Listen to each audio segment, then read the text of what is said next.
your tab.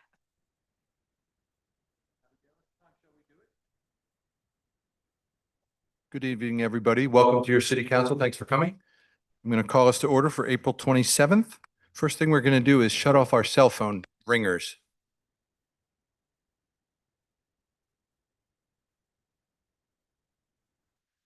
And then if you'll please join, we'll stand and say the Pledge of Allegiance.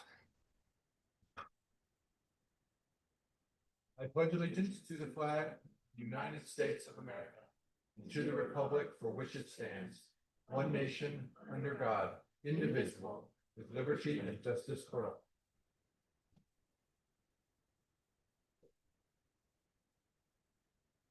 Now is the time for business from the audience.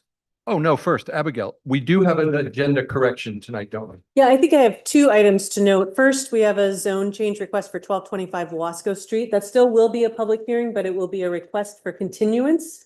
So will not be the full hearing tonight. And then on the consent agenda, the Hood River Amateur Radio Emergency Services Agreement, those folks contacted me this morning and asked me to pull that. They had some follow-up questions with the county before that they wanted to settle before they came back to you on that.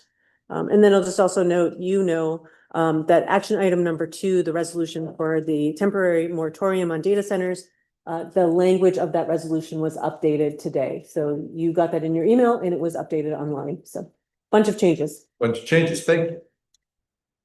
Great. So is there anyone in the room who wishes to speak to the council tonight on a topic not on the agenda? I have one sign up from Steve Lambert on Zoom. Mr. Lambert, are you with us?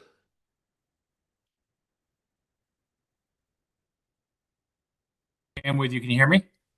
I hear you. Yes, Steve. So my plea was regarding the Wasco rezoning. Are we talking about that tonight or not?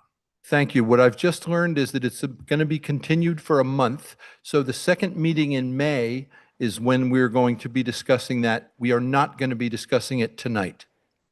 Okay, that's what my point was. So I'll join next month. Great. Thank you, Steve. All right. Your Honor, Yes. there's a Jeffrey Hammer online. I don't know if he's signed up, if he's wanting to speak. Thank you. Mr. Hammer, would you like to address us tonight? No, thank you.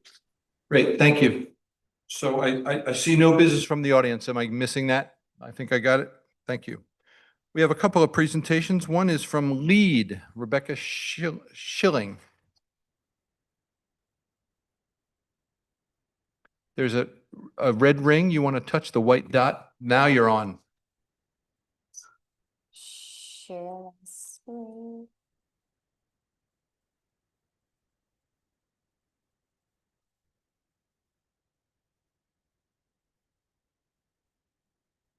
Ah, we could do it there. Should I minimize that little window showing people, or should I leave that? That's Jen is controlling it. Oh, you got it. Okay. That's right. You said that. Thank you. All right. Well, hello, everyone. I'm Rebecca Schilling. I am the program analyst for the Law Enforcement Assisted Diversion Program for both Hood River and Wasco County. So I'm just going to go over a little bit about what LEAD is. So LEAD is a deflection program, and what it's focused on is redirecting individuals that are involved in low-level crimes, such as like drug possession, away from the traditional criminal justice process and more towards services that would help them stabilize their lives. And I'll go a little more deeper into that in a moment. So for our deflection program, we decided to go between the two counties with LEAD, or Law Enforcement Assisted Diversion. It allows law enforcement officers to refer individuals engaged in the low-level offenses directly to case management and treatment and social services instead of arrest or prosecution in the traditional criminal justice process.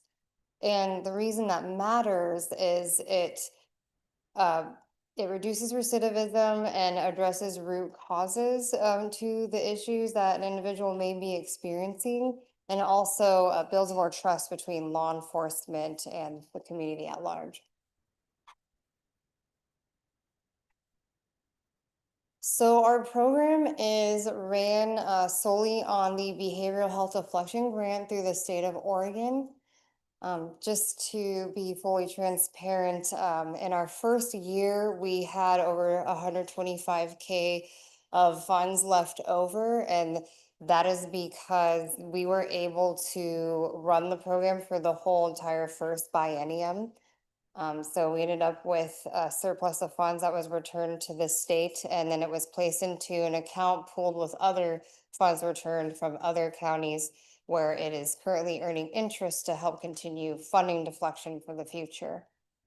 In the biennium that we are right now, we had to follow mostly projection-based with our request for the grant funds. So I got a little lost there. So for the fiscal year of 25-27 biennium rules for the grant, it was based on projections and very little on narrative.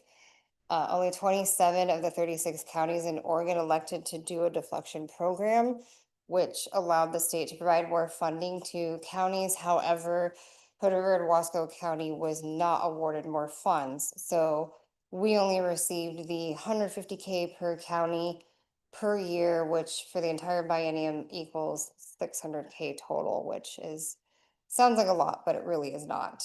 So that does limit Lee's ability to hire another team member. As of right now, we are a team of 2, myself as the program manager and analyst, and then we have Nick Smallman, who is our lead navigator, who does a lot of work out in the field with individuals.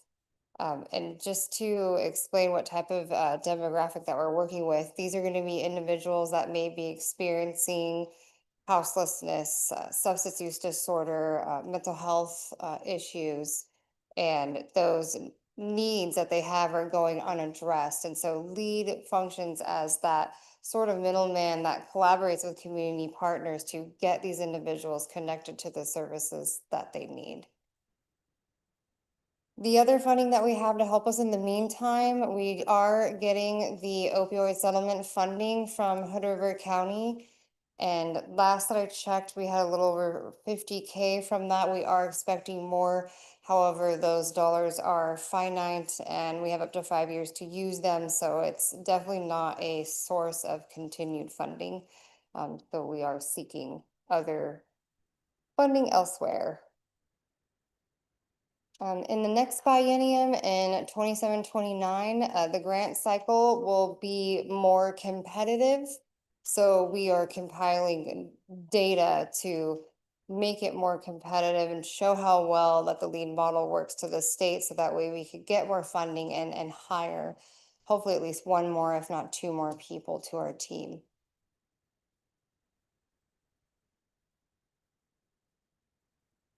So our program status right now, this is as of April 16th.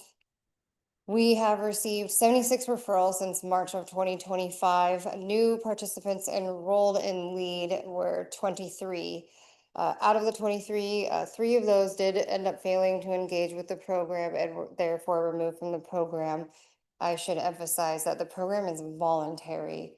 So that's where it differs from traditional diversion. They have to want to engage and be willing to engage and take the steps to reach their goals, and we essentially direct them and help them to get there.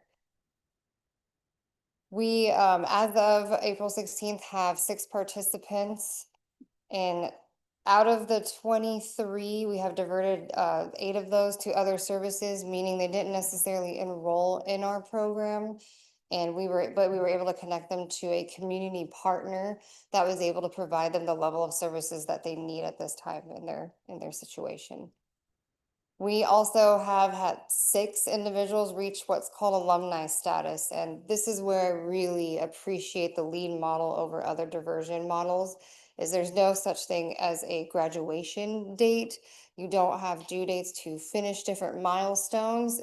You are meeting the individuals where they're at in their life, in their stage of life. And alumni status just means they have reached a state of stability that is appropriate for them as an individual, which looks different for everyone. and they're ready for the next thing and don't need us to connect them to services anymore, and they're more on their own. So we've already had 6 of those, and actually I believe that number has gone up since the 16th. And so in all, a total of 20 individuals have either been diverted or have been diverted from the criminal justice system, diverted in some fashion.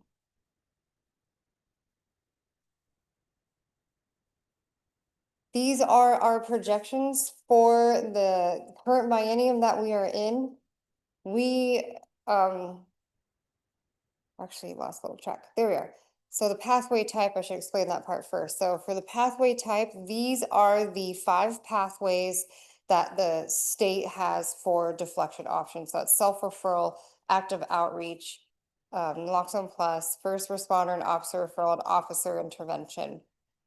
And we are using all of those pathway types as of now. And through those types, we do expect to get at least 433 that are eligible amongst all or across all pathways over this biennium. A total enrolled in all pathways, we expect to have about 50.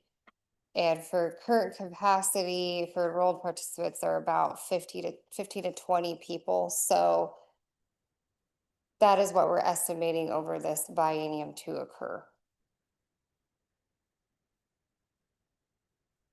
Some new initiatives, because we're still a very, very young program. We only launched in March of 2025, accepting referrals.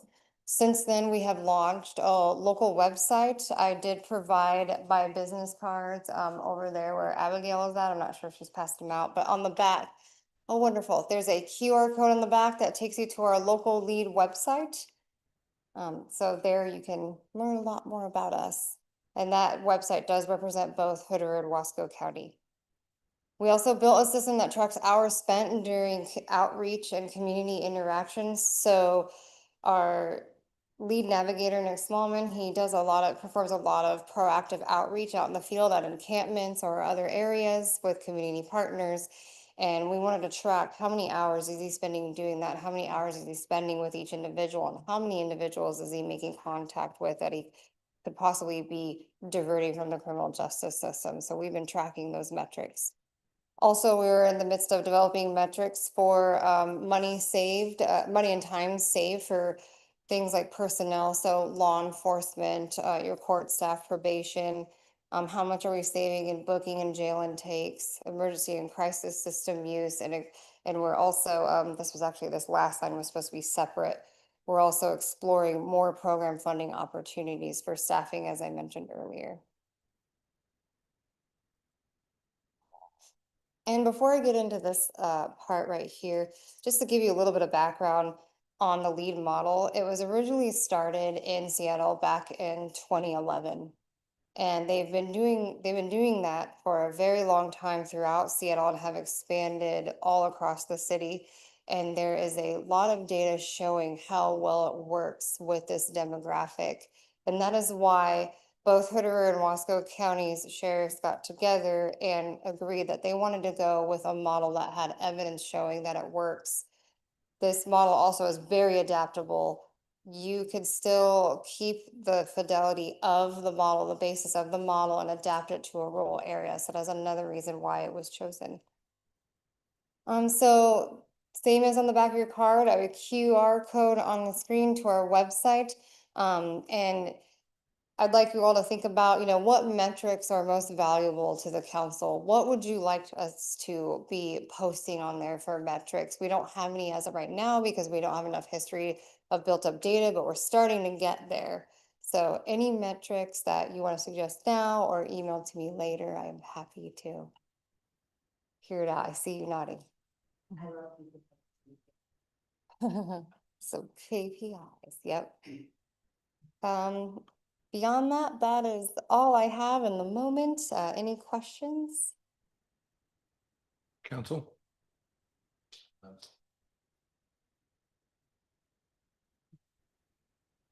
All right. Thank you for coming. I hadn't seen this presentation till now, so I was really curious about the program operations. And this looks a lot like the Bridges to Health Pathways model that we have here in the Gorge. So the number of referrals or your clients that you receive, are you receiving them from Bridges to Health? Like, how do you two coordinate?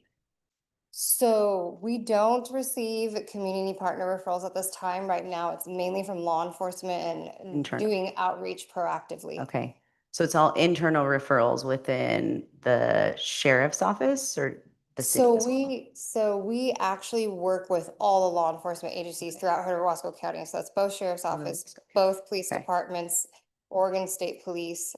We do also do some work with intertribal police as well. Okay, And we actually have what's called an operational group that meets bi-weekly, and that's made up of law enforcement and community partners such as Mid-Columbia Center for Living, MCAC, One Community Health, both of the DA's offices, the district attorney's offices, and we essentially staff referrals there in those meetings, but we also keep everybody on the same page about where a client is at in their journey, so we share that case management load.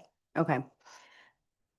Can you go back a couple slides because there was a slide around behavioral health and I want to understand the $125,000 that were returned. Oh, Go yes. back. Yeah, I here. did kind of just breeze over that, didn't I? Yeah, so do you have behavioral health providers within your team? I guess like help me understand the makeup of this staff.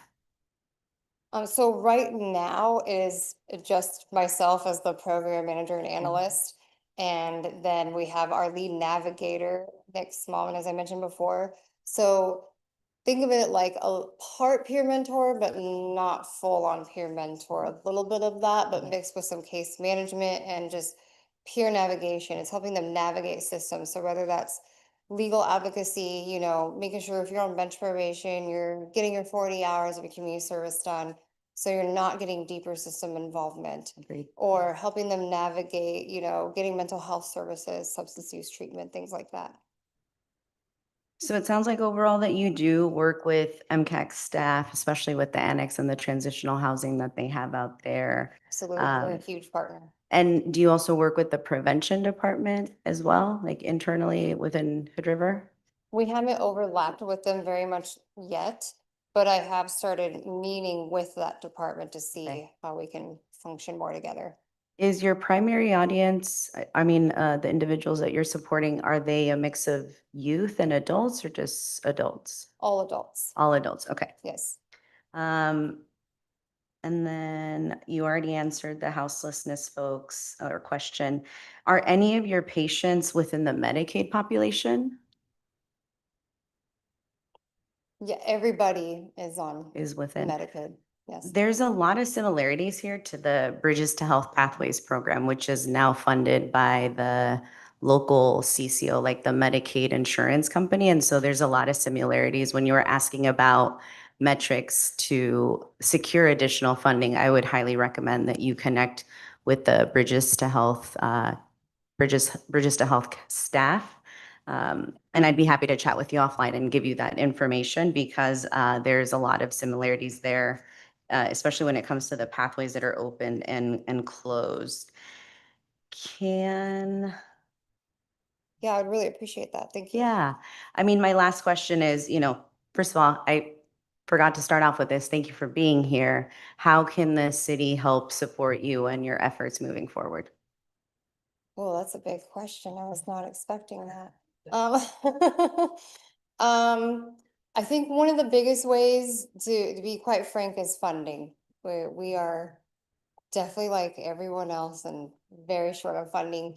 150K per year per county is not enough. The majority of that gets eaten up by personnel costs and then it doesn't leave much else for the rest of the program.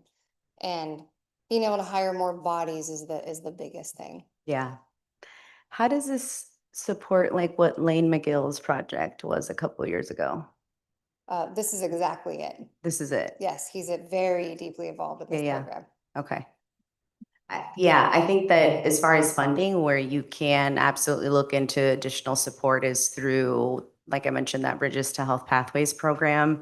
I'm not sure if all of your clients that you're serving are only English speaking or Spanish speaking, but I do know that there may be some potential funds. I don't want to speak for another organization to sustain some of these services, given that your demographic of the clients that you are serving are Medicaid recipients, and that can help, especially if you have outcomes data to show that the program that you're doing is successful in helping them getting rehoused or not going back into the justice system. So thanks for Yeah. being here and thanks for all the Yeah. work that you do. Absolutely. Thank you so much for sharing information. I'll look forward to your email.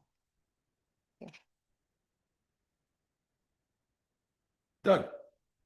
Council Rivera asked all the questions that I had as well. So thank you. Yeah, but just wanted to thank you for your time and for coming to speak to us today. Absolutely. Thank you for having me. Amanda? Yeah, I think this program sounds amazing, and so thank you for doing the work.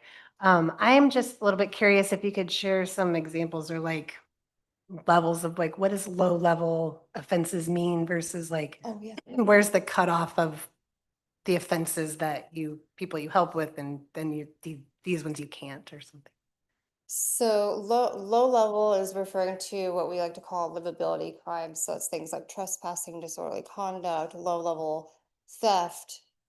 These things tend to happen when people are houseless or struggling with mental health or substance use disorder because, the theft comes from lack of food, lack of necessities. Trespassing comes from not having a place to go. Disorderly conduct can come from substance use or mental health illnesses. Yep. Thanks again. Appreciate it. Oh, Anna, I'm Oh. sorry. Late breaking. Go ahead. I've had some conversations with, this might be just a deeper question, but with actual law enforcement, and are they particularly supportive of this approach in your experience? I have actually had wonderful experience. So historically, the Lead Support Bureau of Seattle, they're wonderful. They provide regular consulting as long as you need them for your site. And historically, they have said that law enforcement tends to be very hesitant. We are very fortunate that we are housed by the Hood River County Sheriff's Office, and the Wasco County Sheriff's Office is our consortium. So we already had a start of buy-in there. And then it was just about educating and meeting with more of the deputies and then meeting with leadership at both police departments as well as Oregon State Police and Intertribal, and then meeting with their teams and just educating them on what we do. And I feel like for the most part, we have almost all their buy-in, and they've been utilizing us quite a bit. So an example that happened just last week, we had a client that was staying down by Walmart, like right down below the Columbia River bank. And we were working with the PD on maybe getting some people moved, getting it cleaned up, because it was starting to build up with too much stuff, right? And some phone calls for service had started coming in. So we worked with them to get our client moved, but then there was also another individual that wasn't our client that we worked with that had also been staying there on and off as well. And turned out that client just, really needed to get home to a completely different state where he could have more services and more support and more help. And we made sure he got there on a bus. We got him a bus ticket and got him there. And we worked very closely with the Hood River PD on that. I really appreciate that. Thank you. Yeah, absolutely. Thanks for coming. All right. Thank you for having me. Next, we have the Crag Rats.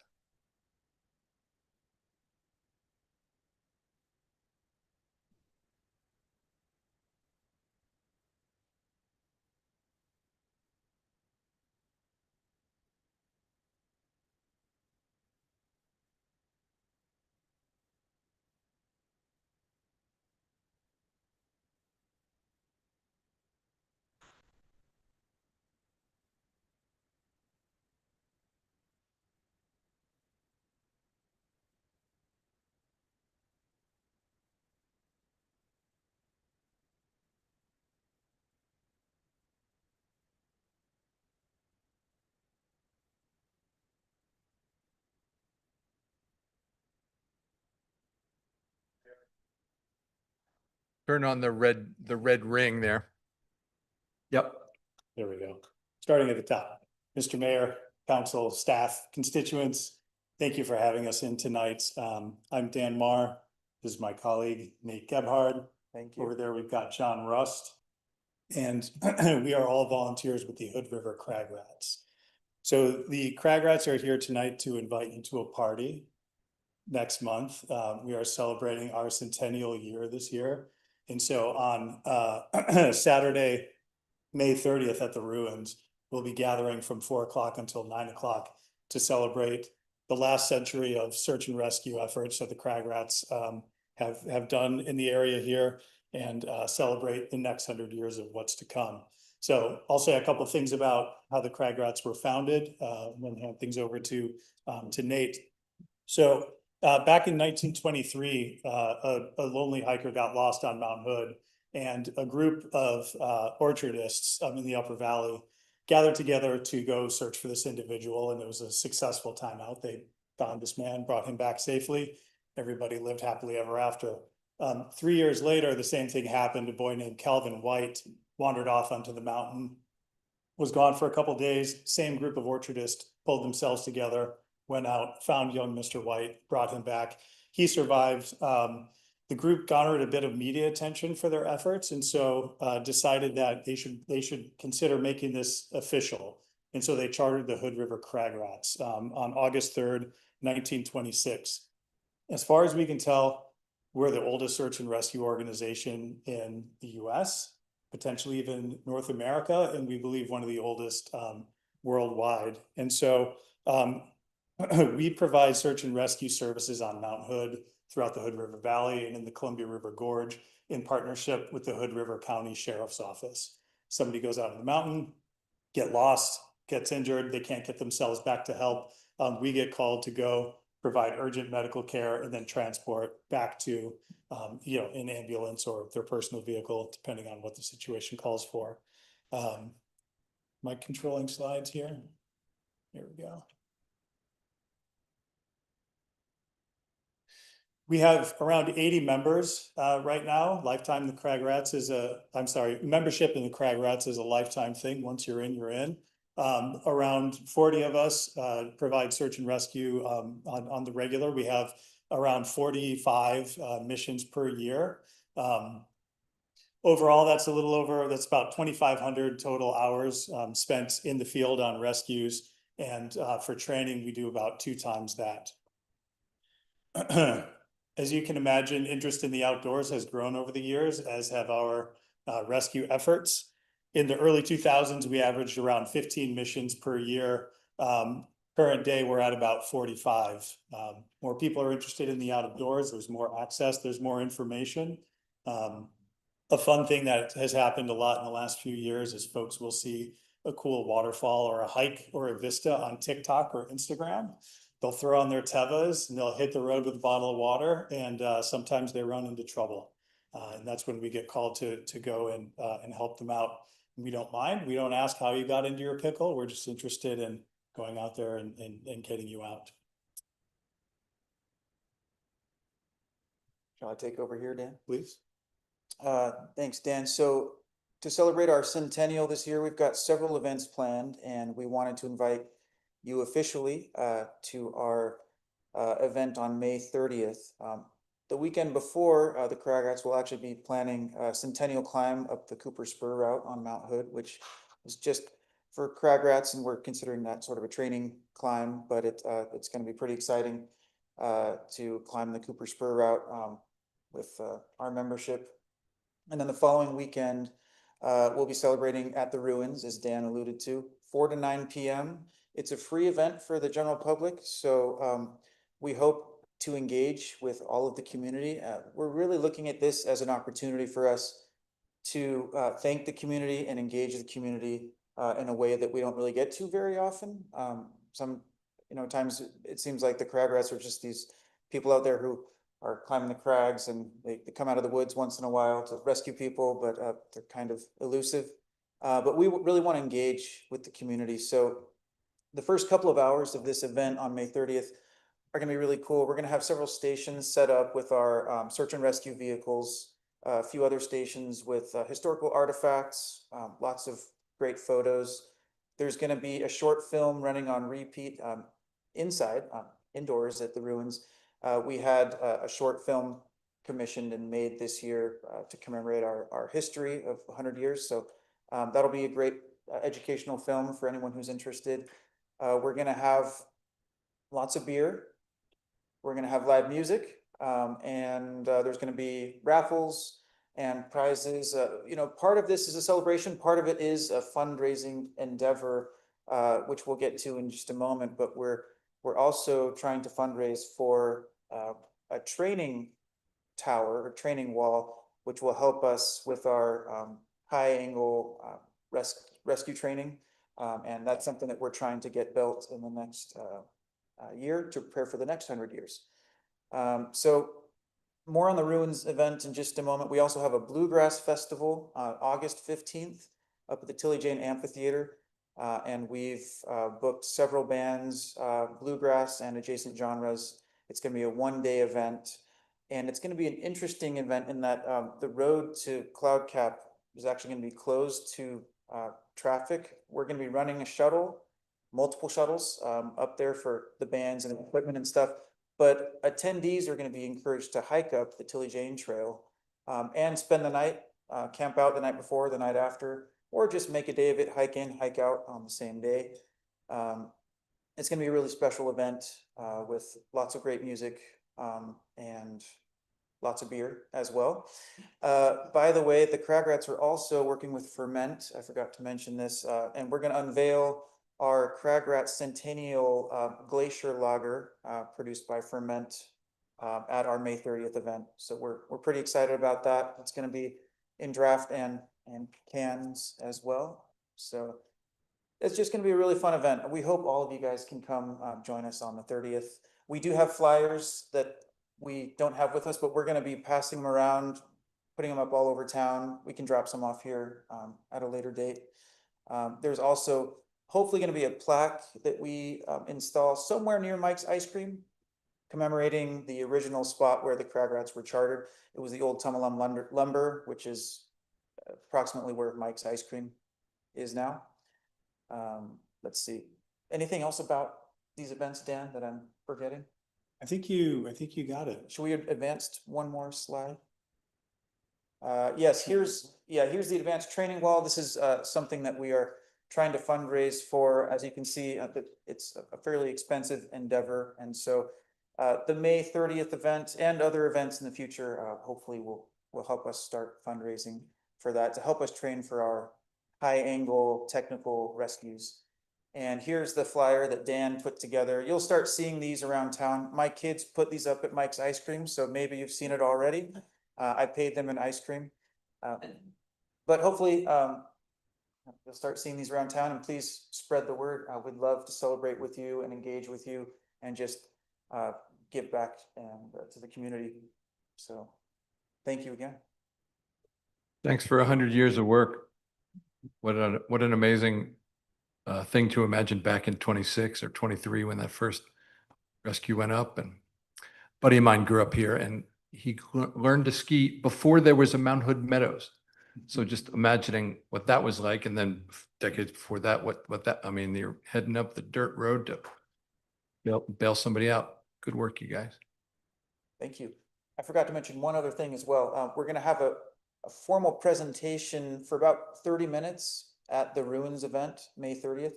And we're going to have Arthur Babbitts, former mayor, and history buff on all things Hood River County. So he's going to be giving a presentation, showing some old historical photos. And then our current medical director, Chris Van Tilburg, who presented at Sense of Place recently, he's going to give a little presentation as well. So we're excited to have Arthur Babbitts and Chris Van Tilburg celebrate with us as well. Great. Thanks again, Go ahead, Anna. The obvious question is there a dress code? I don't know, defer to our president. Is there a dress code? No. Black and white, I'm obviously. guessing black and white flannel. Hood River No? casual. Okay, got it. Checks, which was in, I think one of the wives got a whole bunch of stuff from Sears and made shirts, and there's still a few floating around the organization almost 100 years later. Yeah, thank you for all for your service. I did see this flyer at Mike's Ice Cream, so I was fully aware of the presentation or the party before. And just, I didn't realize that you were Mr. Rust. Your wife was my 7th grade homeroom teacher, and I remember when she went up to climb Mount Everest. So tell her Gladys says hello. Thank you all for all the service that you do, and yeah, appreciate all your efforts. I did have an opportunity to join the Sense of Place conversation where CBT did give a presentation and found that incredible. And what an incredible community that we live in where we have some of these resources here in our backyard. So thanks for all you do. Gentlemen, thank you for being here. I've been hearing all this from Nate. I'm just a huge milestone. Super excited for you. You need any help evangelizing and everything, obviously let us know. A few of us have social media accounts now for the city, obviously individual accounts as well. Happy to pass along all the information and get as many people there as possible. It's a great But, idea. yeah, congratulations so much on 100 years and looking forward to the parties. Thank you. Thank you. All right. The last one to 90, we actually got a few members from, so it can be self-serving as well, because we, you know, it's tough demographics in Hood River. It's hard to live here, so we need young people to come and see what we're all about and then become part of the mission, which is helping others. Yeah. Thank you. All right. Thank you. Thank you. Next, we have the consolidated schedule of fees. Chris.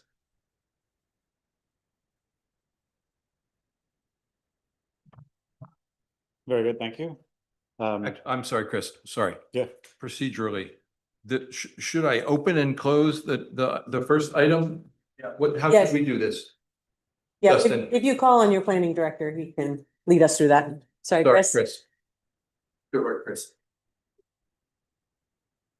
Yep, Mayor, procedurally, it would be necessary to open the hearing, read the script and get to the point where we can continue it. Part of this is it has been notified to occur today, not no sooner than 6 p.m. So in order to preserve the opportunity and set a date certain, we'd like you to start this off knowing full well that when the applicant presents, they will be requesting continuance. So. Great. In that case, I call to order the April 27th, 2026 meeting of the Hood River City Council land use hearing, right, Dustin? Tonight, the council will review the record for file number 2025-32, take testimony and determine whether the application meets or does not meet the approval criteria of the Hood River Municipal Code. Second, we are required to render an impartial decision on each application. This means we cannot have a personal financial stake or bias that would prevent us from making an impartial decision. Before we begin, I will call for the disclosure of bias, ex parte contact, and conflict of interest from each counselor. Anyone in the audience will then have the opportunity to question any of us about those disclosures. Our decision on the zone change will be final unless appealed to LUBA, the Land Use Board of Appeals. To appeal our decision, you must participate either orally or in writing before the record closes on the item you are interested in and raise any issues you would like to preserve for appeal. Once we close the record on an item, that will end your ability to raise new issues or present evidence. Let me describe the order of events for the hearing on tonight's agenda. Shall I continue? First, we will hear from the applicant, but we will not because we are continuing it. Next, we will hear from staff. Then we will take public testimony. Finally, we will hear the applicant's final rebuttal and remarks. After everyone has had a chance to testify, we will close the record, deliberate, and may render a decision tonight. Our decision, however, is not final until it is reduced to writing and officially issued. Here are some basic rules for presenting testimony in the hearing. You could probably skip that part. I'm going to skip that part. For tonight. And the disclosures, to the extent you have any, that would be good to get through tonight. And then the applicant's request. Great. So does anyone in the, a quorum of the city council is present. I will now ask all councilors to disclose any ex parte contacts, conflicts of interest, and bias in this matter. Anybody?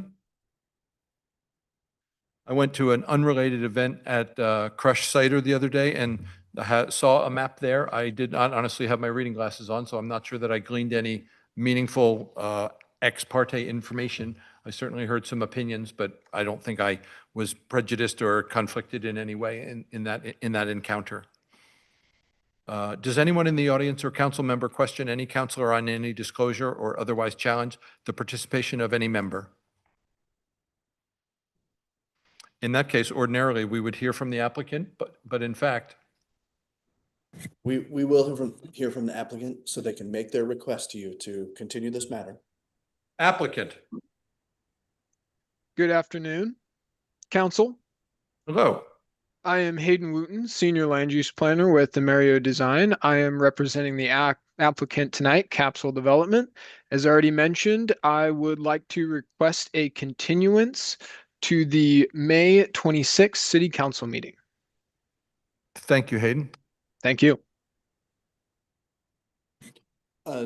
This one ask, before we set a date certain, a couple of you have mentioned that, I will not be here. However, there is also two other dates, June 8th and June 22nd, your regularly scheduled meeting. It is important to set a date certain. It is also important that you all, at least some of you, are available to have this matter. So before we set that date, it's good to check. So the date that's referred to is a Tuesday, right? Because it's the day after Memorial Day. We do not meet on the holiday, but we're talking about our second meeting in May, which is on Tuesday, May 26th. Am I right? That's correct. I'll be here. I don't think I'm going to be here. Okay, I'll be here for all three of those dates. thank you. And we don't know about Papa Grant. Do we have any information from Ben? One of our counselors has like a two-day-old baby. We do not have the information. However, the last time we checked with all of you, they were available this summer. In fact, Councilor Mitchell had said summer was a better time. Better for him, right? So I do want to give a minute to the city attorney because his availability is somewhat limited. He has a strong preference. I'm going to be on the road from mid-May to mid-June. I can zoom in if I have a cell signal driving to Alaska. So you know how that could be. So June 22nd, I'll be back. I know that much. So how does that set with you? And you would also, whatever the date is, ask the applicant to extend the 120-day rule to whatever's needed to accommodate a hearing on this thing. I hate to delay I can't imagine the applicant is like super interested in a long delay. 1 month and 2 months are kind of different. I don't have a problem with the 22nd is good for me. Council, you got a preference? Can we do the June date when we know Dan's here? Yeah. Okay. Hayden, is June 22nd okay? That will work with our team, and then we'll coordinate with staff to submit a formal letter approving an extension to the timeline to accommodate that extra month. Are we all in order? Thank you. Great. Thank you, Dustin. At this time, am I suspending, continuing? Looking for a motion to continue to the 22nd, no sooner than 6 p.m.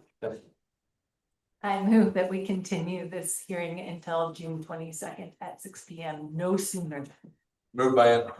Second by Doug. Any discussion? All in favor? Yeah. Opposed? Chair votes aye. It is continued. And I note also, I think we got 2 written comment letters tonight that would be part of this record as well. So just, we should get those, make sure the applicant gets those and they go in a record for the council's consideration. The hearing has been continued. Thank you, everybody, for your help on that. Chris, let's try again.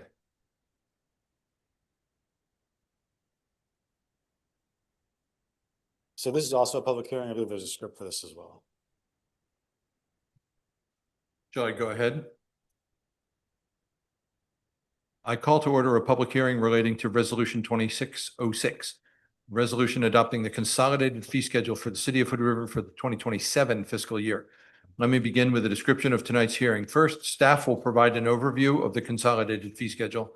Then we will take public testimony. And finally, we will close the hearing, deliberate, and render a decision on the proposed resolution. Final adoption may occur in the regular portion of tonight's meeting. That's tonight's procedural introduction. If anyone has any questions about the process as we go forward, feel free to raise your hand and ask them during the public testimony portion of the hearing.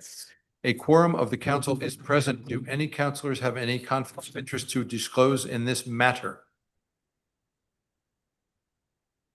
May we now hear from staff?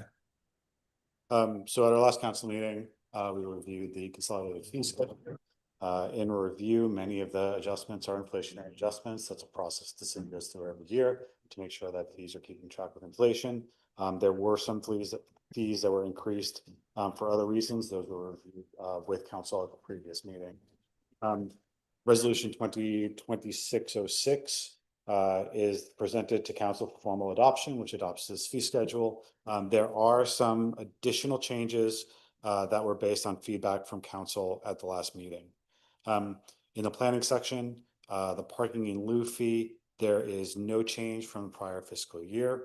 That was requested pending future council discussions. Additionally, in the planning section, there's an adjustment to the street trees fee. That has been corrected to provide for a 3% annual increase. TNC licensing, which is in the business registration section of the fee schedule, there is no change from resolution 2025-04, which is the resolution that was passed by council and outlines the TNC licensing fees. There was a question on building fees with regards to the demo fee.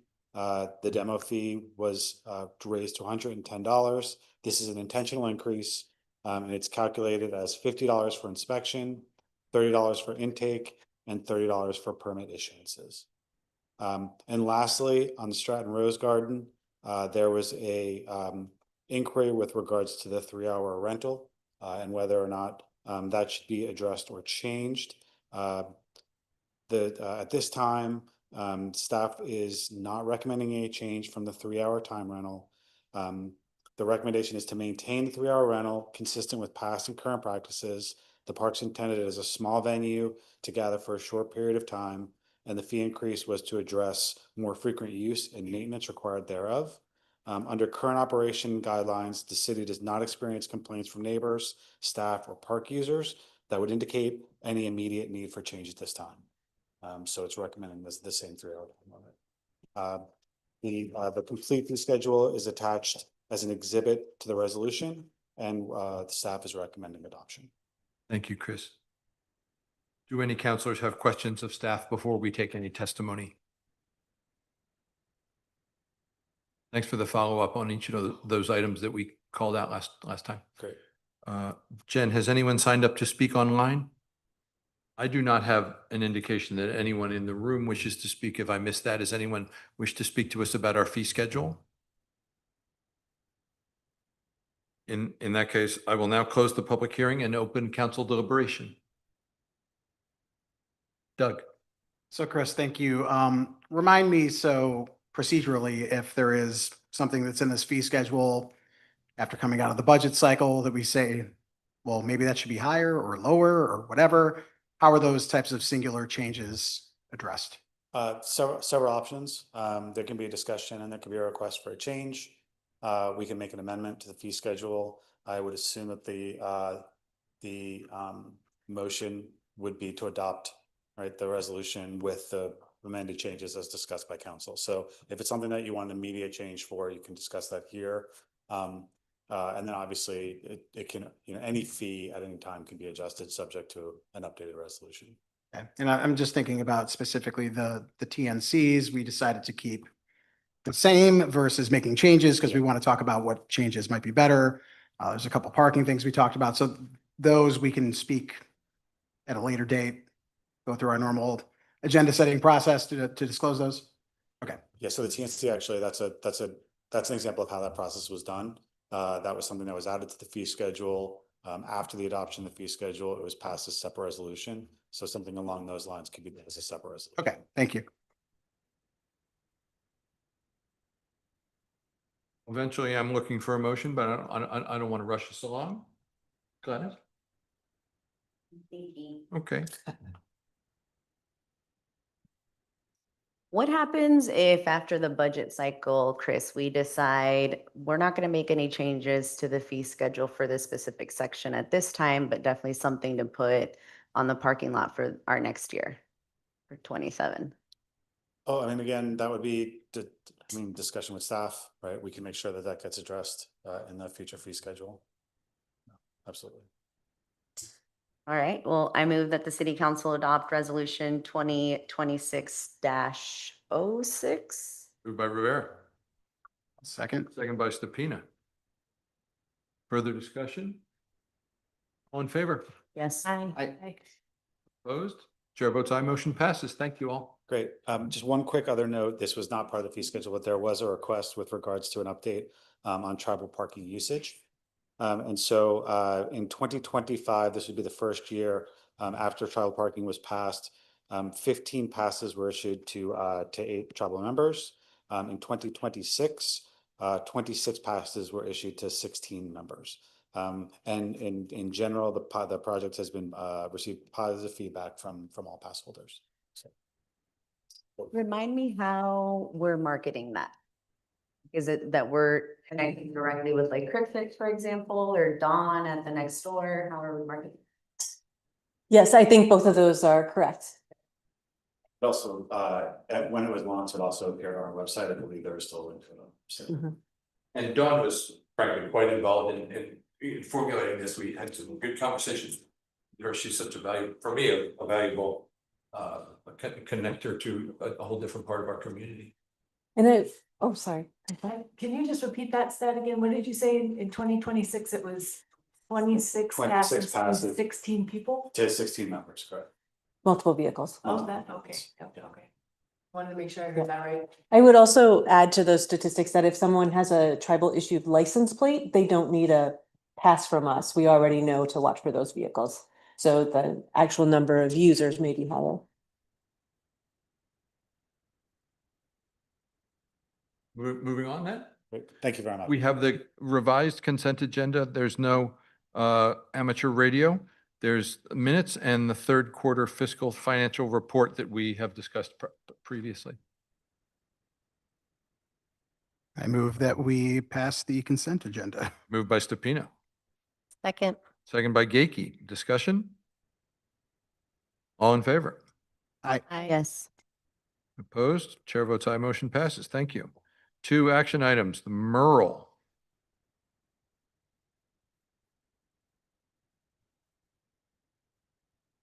Thank you, Mayor and City Council. As a reminder, this is the state grant program that helps support moderate income housing production. So housing that's affordable for households earning up to 120% of AMI, which is that kind of 80 to 120% has been that donut hole of affordability that's been really hard to fill. And so the state started this grant program financed by 0% interest loan from the state that is then repaid by tax increment produced by the subject housing that received the grant. So the city of Hood River was asked to consider this by the Big River Community Land Trust, and we expect that they're going to be the first applicant for a proposed housing development over on Avalon Way. The city council then contracted with the Urban Renewal Agency to administer the Merle program citywide on behalf of the city, which is why I'm here. And we adopted the enacting ordinance for the Merle program on March 30th. So what we have for you today is supplementary program rules in the form of a resolution. And the reason why it's in the form of a resolution is some of these are the auxiliary aspects that we may want to revisit more regularly than what was required to be in the enacting ordinance itself. Some of the key aspects of the program rules in the resolution in front of you tonight, it's resolution 2026-08. Basically revolved around making this as simple to administer and low cost to administer as we can. So we place the burden on income verification and much of the compliance on the applicant. We include providing the grant amount in tranches based on construction milestones, which limits our risk. And then I also note in here that we include a 20% penalty, which is what is the maximum authorized in the statute for false statements, knowingly false statements from applicants. Those are some of the high level pieces, but I'd be happy to dig into it deeper if you'd like, or just answer any questions. Anna. I have one question, but it's not about the resolution. I think it's good. I think I've asked you this before and I can't remember what the answer was, so I wrote it down again. How does the Merle program impact special districts again? How does that work? Just like an urban renewal district, it's basically a single parcel or single development urban renewal district that only lasts for the term of the Merle loan, which is assumed to be 10 years, but can be as much as 15 years. And so all the tax increment that's generated by that development is redirected to repay their Merle grant at 0% interest to the state of Oregon, which will then be recycled for more Merle grants. So for instance, if we did this with Big River Community Land Trust, the initial taxable value would not would not accrue to any overlapping districts for probably the first 10 years. One last question. Is there a prepayment penalty if they were to repay the loan ahead of time? Is that allowed? Can you pay? There's no mechanism to do that, and it's also at 0% interest, so I couldn't imagine the motivation either. To do it? Okay, I'm just curious. Thank you. I forgot my packet, but thank you, Jen, for giving me another one. And on that one, I wrote a question around the grant tranches. So this is given upon construction milestone. So does Big River Land Trust have the initial money for like phase 1 to start that before the first milestone where the loan starts to pay out? They will when they get a LIFT grant that they've applied for. That's really the missing puzzle piece there. So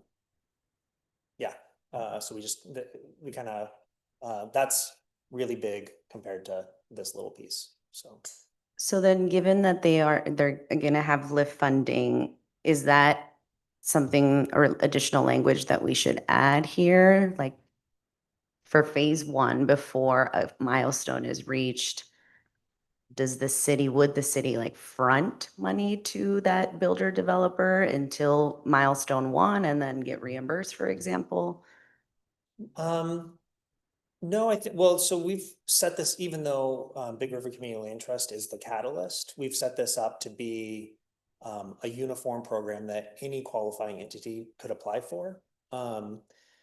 Whether or not the city would want to get involved kind of outside of this to help speed things up, I think that's a different question than the Merle program itself. The resolution in front of you tonight, if that makes sense. That's kind of a bigger question. No, I hear that. And I guess I'm really not suggesting that the city be responsible or liable for that, but sounds like they have not secured LIFT funding quite yet. Correct.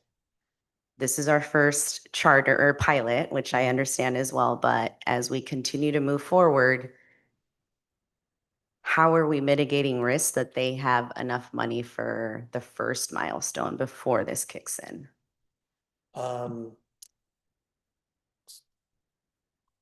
We haven't taken any direct role or direct responsibility in making sure that their project meets any sort of specific timeline.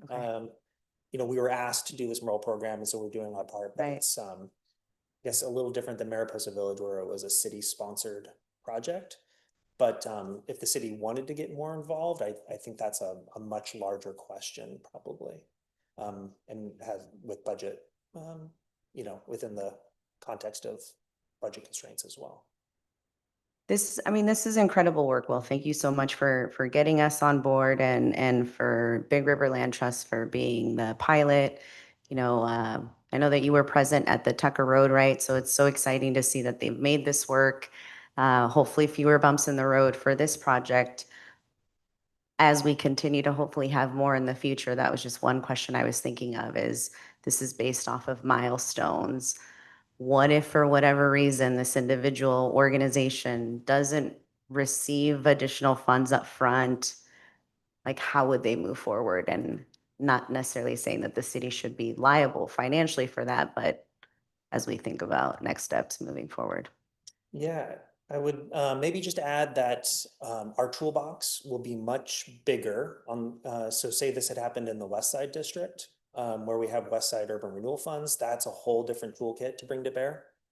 And then if the housing bond, as it develops and moves forward, if it is referred to the ballot and if it's ultimately successful, that would certainly be a big chunk of flexible funds where we could take a more active role, certainly. Mhm. I think your questions, Gladys, are kind of helping me think some things through. So I think the land trust came to the city and asked us to help put this program together so that when they're ready to begin that, I mean, I know that they're like starting that program, but they'll actually, we're just putting up the framework to have the program for that particular project that they would hope to utilize this for. They'll come and apply for it when they're ready, right? So they probably won't apply for it until they actually have the LIFT grant. Oh, yes. So we don't have to worry about, like, we're not actually putting any money out or doing anything We're just setting up the mechanism by which the program can be implemented for anybody that qualifies for this particular program at this point. But then, yeah, is that correct? Absolutely correct. I'm sorry if I was missing that. That was really a timing question. Okay. Other questions for Will? Yeah. Resolution. Yeah. Suggested motion in your packet. Like to make a motion? I move that the city council adopt resolution 2025-08. Oh, it says 2025 here. Let's make it 2026. Well, let's get it right. My line. 2026. 26. Okay, great. Okay, so I move that the city council adopt resolution 2026-08, instituting supplementary moderate income revolving loan program rules. Moved by Stepina, Second. second by Gaiki. Any further discussion? All in favor? Yes. Aye. Opposed? Chair votes aye, motion passes. Thank you, Will. Data center. Thank you, Mayor. At your last meeting, you had a conversation about moratorium for data centers. So we've come back today with a proposed resolution, and I do want to turn to the city attorney. I think this is kind of an unusual use of moratoria, and just want you to kind of understand the unusualness of this before you take this action. So I'm going to turn it over to Dan. Sure. What I have to offer, it doesn't suggest that you don't do this, but understand state law regulates in a pretty comprehensive way local governments adopting moratoria. It's a land use matter, so it's covered in Chapter 197, which is the statewide comprehensive land use planning statute. And the statute anticipates that most moratoria will be based on lack of public facilities, sewer, water, streets. So it's kind of like, we'll shut this down because we don't have water. And it anticipates a limited duration, maximum of 2 years, to fix that problem. And then it says also there's another kind of general category, compelling need. So in these kind of moratoria that you've suggested for data centers, it's akin to a common model that we've seen in the past decade or so, cell towers and short-term rental moratorium, and kind of a new development thing that was launched out on the American market, and local governments don't have the code regulations in place to address them in a way that the local government wants to. So they said, we're going to shut this down, meaning we won't accept applications, process, or approve applications. So remember, it's a land use type thing for these until we get our regulations in place. And it requires a certain amount of process, a certain amount of handshaking with DLCD prior to doing that, which we haven't done yet. We could kind of stall this and go through, I think it's a 45-day pre-hearing notice, and it requires a public hearing prior to adoption. And when I've done these in the past, it's been kind of a more pressing concern. So for example, the lack of public facilities in one case. So you're shutting a door and as developers are trying frantically to get in. In this case, you don't have that problem. You don't have a land rush of cell towers wanting to site. And in this case, data centers, you don't have a land rush.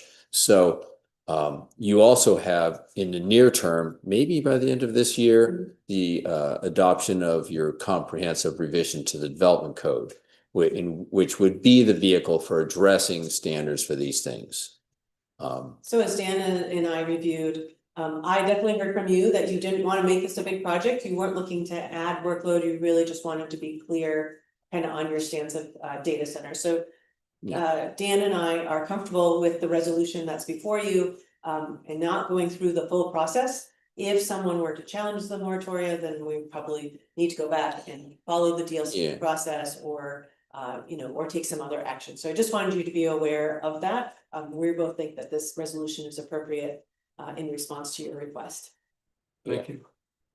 If you don't mind, I'm gonna preach a little bit here. So, I mean, I read some newspaper, like there is a head spinning amount of investment occurring in this area. So while there is perhaps not a land rush of cell towers, there is an awesome amount of investment happening in AI, data centers, computing power, et cetera, et cetera. Big piece in the Times this week about the insufficiency of our electrical grid backbone to meet the needs like nearly right away. I was approached by two different individuals unsolicitedly about this, one of whom said basically, you guys are silly for doing this because data centers are always 40 acres and you don't have any. And another person who said, the second floor of the Sprint building, the county administration building, is a data center by any definition. And I realized, well, I can't refute that. Like, I don't know what a data center means, but in my opinion, breakneck speed is not an inaccurate description. And it just seems like before somebody figures out a way to squeeze it into what we do have, I'd love to have a moratorium. Gladys. Doug. Well said. I agree with what the mayor just said. And Dan, you had mentioned that sort of the impetus for this was we were discussing as part of the development code changes. Language to be in there to reflect this without, a moratorium being needed. But given the breakneck speed of what's happening and the amount of money and investment that's going into this, and out of the abundance of caution, I think it behooves us to hit the pause button. However, if that's more difficult than changing the code, I'd say let's change the code. The timing matters because not so much that you'll have the new code in place before relatively quickly and the industry can address that. My view, you'll have the code in place before any legal challenge gets heard through LUBA or through a DLCD enforcement order, by the time that comes to fruition, you'll have it adopted. So that's kind of the time frame I'm looking at. Not that you're going to have a land rush of development proposals. It's any potential enforcement order. And but my work with data centers is limited. I represent Morrow County, where there are a lot of big data centers. They do need a lot of space. I think what you're referring to, Paul, is what we call a telco hotel.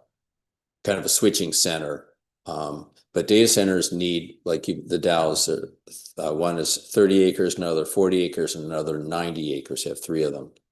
In Morrow County, they're much bigger than that. Wow. So that gives you some level of what they're looking for. Also, what they're looking for is love from the community. And this would express lack of love, which is, I think, the message you want to send. Thank you. Guys. But what about, so I think what we're saying is, let's put a pause until we have our code put in place, right? And I hear you saying like that could cause a potential issue. So then do we add language to say that, we will reevaluate during our code review because we have other things in our work plan that we're trying to take care of? I hear the points that both of my peers are bringing and absolutely agree. But what is to prevent like a private property owner that has 40 acres of land to say, hey, I'm going to build a data center with this? With the revised resolution has a provision that says during the term of this moratorium, the city shall undertake analysis and public process necessary to develop appropriate policies and regulations and standards governing data center development. So that's what you're going to do. We're just pausing, yeah. And it kind of tells the industry like you know, to the extent you want a site in Hood River, you know, we don't have 40-acre industrial sites, and I wouldn't recommend you sacrifice them for this use. That, you know, go somewhere else until we get this figured out. And I think it sends that message. That's the message I think you want to send. And, you know, I don't think you're going to get the cell industry would sue you and to get a moratorium lifted. I don't think the data center industry isn't. They'll go to the Dalles where they're loved. They'll go to Prineville where they're loved, or these counties where they have port districts that love them. And I have a question for Dustin. How many data center applications have we received to date? I think I know. We have not received any data applications or data center applications today. However, we have included in the draft code some placeholder because of its, you know, it is becoming a more prevalent use that is conspicuously absent in your code that was drafted at the time that the Rotary vote was the #1 data center purveyed by Ma Bell. So trying to bring that up to speed is important, but no, we have no applications pending. Have you had any pre-applications or any inquiries about this as a potential use? No pre-application, no one who was outrightly stating that they want a data center. And I'm curious to Gladys's point of like a private home landowner, if they wanted to put a data center on their property, they'd still have to go through all the right zoning and permitting and you couldn't just throw one up. Yeah, this is not, I don't think and even under our current code, it would be considered a use by right. Okay, yep. So, Okay, thank you. I think I had said at our last meeting, like it doesn't, if our legal counsel is telling us it doesn't hurt to have it in place. I'm not opposed to it, but I'm, you know, based on the research I did, and I'm not an expert either, but you'd have to have for a small data center, 10 to 20 acres. And then for like anything for AI or cloud, it was 100 to 300 acres. The other kind of key aspects that a data center developer would want is access to high voltage transmission lines, nearby or new electrical substations with long-term power contracts, fiber connectivity and cooling and water. And I think that I've learned actually that there is fiber underneath the Columbia River, which is one reason why they like our area. But I would think that, or I guess the gorge in general, and if we're talking about Morrow or I think they, you know, yeah, some of these other places, but I don't see this as a particularly immediate threat. The rest of council thinks this is a good idea. I'm not use it. I'll just say, Counselor, that the speed in which this is being implemented throughout the country is breakneck, unprecedented, industrial revolution 2.0 sort of stuff. And a lot of the things that you just mentioned about, you know, data centers requiring this, and this, they're violating themselves, such as power grids. You know, we're seeing tons of use of generators, diesel fuel, that sort of thing, to be able to operate these data centers. They're trying to get the infrastructure put into place in the AI race. So whoever wins that, you know, in the estimation of everybody that's out there sort of in the accelerationist camp that's saying we should, you know, whether it's Oracle or other businesses that are doing this right now, they're trying to get as much land as they can, spending lots of money doing it, and not making the wisest decisions in a lot of cases, just to sort of put the stake in the ground. So yeah, that's, so for me, that's why it's not quite cart before the horse, because the speed is just unprecedented. So for me, yeah, that is, if there was somebody that was making an application tomorrow, all that sort of stuff, like Dan said, I'd want them to know that Hood River is not a community that's willing to bend over backwards, rezone, do things to take land that we have to be able to accommodate a data center. Because there's a lot of cities that are really interested in this model because it's a lot of funding that they'll get, you know, in terms of tax revenue and whatnot. So failing cities that are put in the position that have budget woes to say, yeah, let's do some rezoning, because man, we can make a whole lot of money here. And I think for us, based on conversation so far, I don't think ethically we're there to do that sort of thing. So abundance of caution. I'm personally fine with, if it gets challenged, let's cross that bridge when we come to it. But you know, definitely looking forward to the development code having language in it, like it says here in the resolution, to more accurately address modern technologies like this. I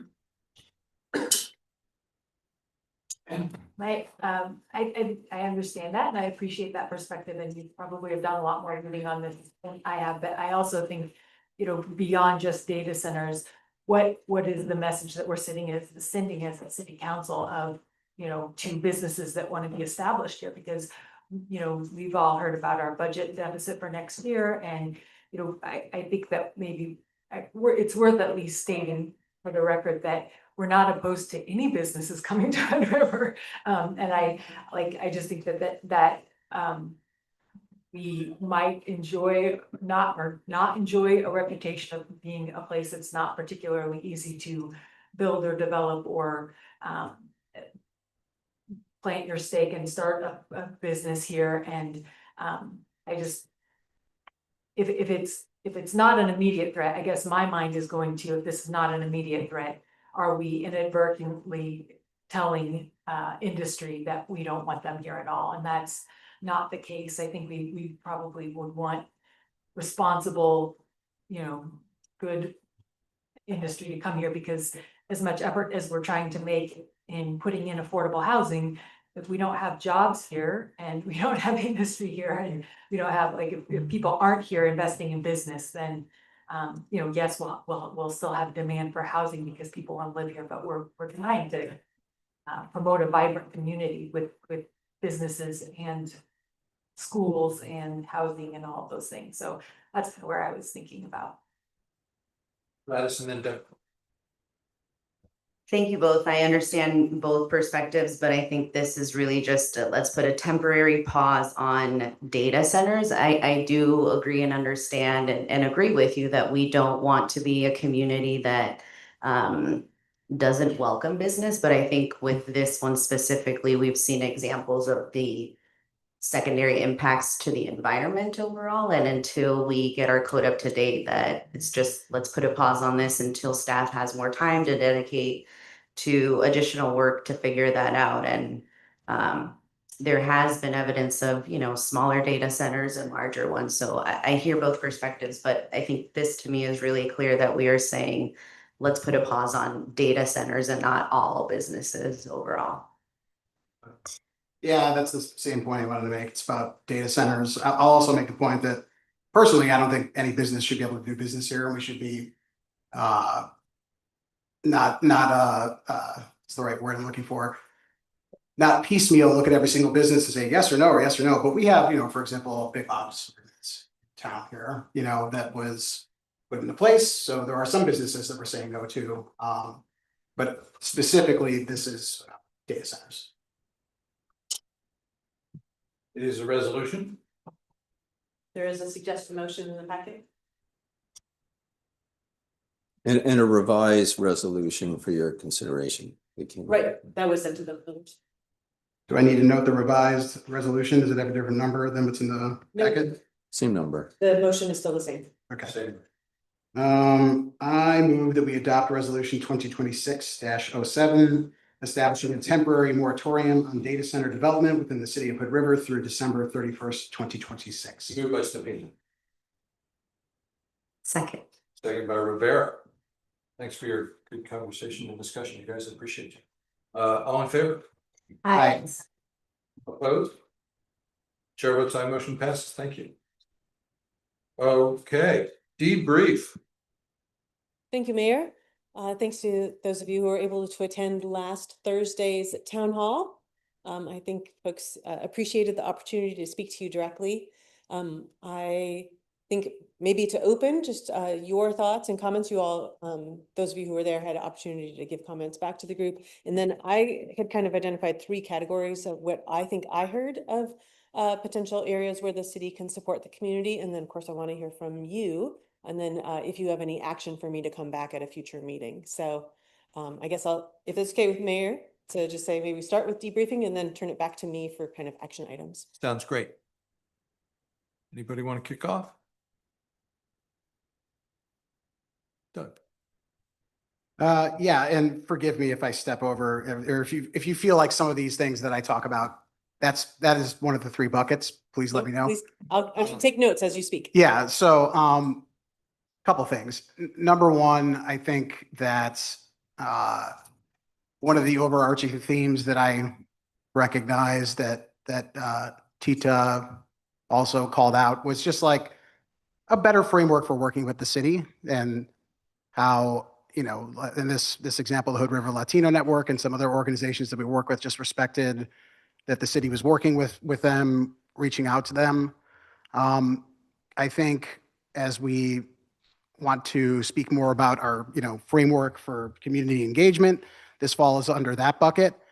But I would just imagine, you know, going forward, because, you know, I don't think we pass a resolution or something like that and then this goes away, right? We have to keep evolving as the federal government changes tactics, as surges come and go, much like inclement weather, right? Which is why I think an emergency declaration is still pertinent here, right? So I think that in the spirit of that and just reaching out more to these community organizations, I would recommend something like a committee to meet with the city, with, you know, having a couple counselors present like we do for other committees on this particular type of topic, so we can engage those community partners in a more structured way versus kind of haphazardly going out. I think the amount of work that was done to sort of do that in the absence of a engagement framework was tremendous, and I applaud the staff and all the organizations involved to sort of get together and just not wait for some giant community framework to be developed. I think this serves as an example of what we could do, and I think maybe one of the actionable items we could have is something like a committee that meets regularly until this threat goes away. And through that, be able to build some good bridges to these organizations that do work on so many other things other than, you know, dealing with this ICE issue. So that was one of the thoughts that I had that I wanted to open with.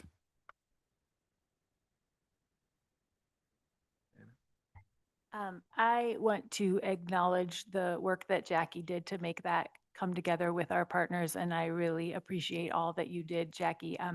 I have to say, the most positive takeaway that I had was I really appreciated the opportunity to listen to our community without the 3-minute, you know, time constraint. I was a little disappointed, and it's not in anything in the efforts that our partners did or that Jackie did, but we had, I think, 4 people speak, and 2 of them were actual community members that talked about their specific experience. And the other folks are Gorge community folks that I really appreciate and valued their input as well. But I have to say that my very favorite part about that whole experience was really just getting to hear directly from the people that are in our community. So what I'd love to see is, you know, maybe something a little less structured, and just a town hall opportunity where, you know, we have an opportunity to be somewhere together and allow people to come in and speak to us.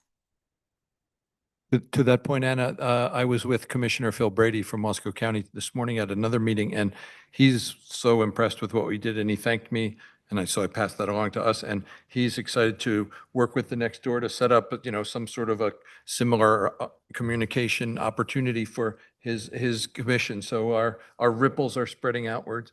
And the second thought I have, as both you guys were talking, was, what if we kind of fold in my Equity Advisory Council to a more kind of like a council-wide group? I, on the regular, have an opportunity to sit at a small table and chat with folks from, you know, less represented minority demographics of our city, and it's very valuable to me. And let's broaden the access for that, perhaps.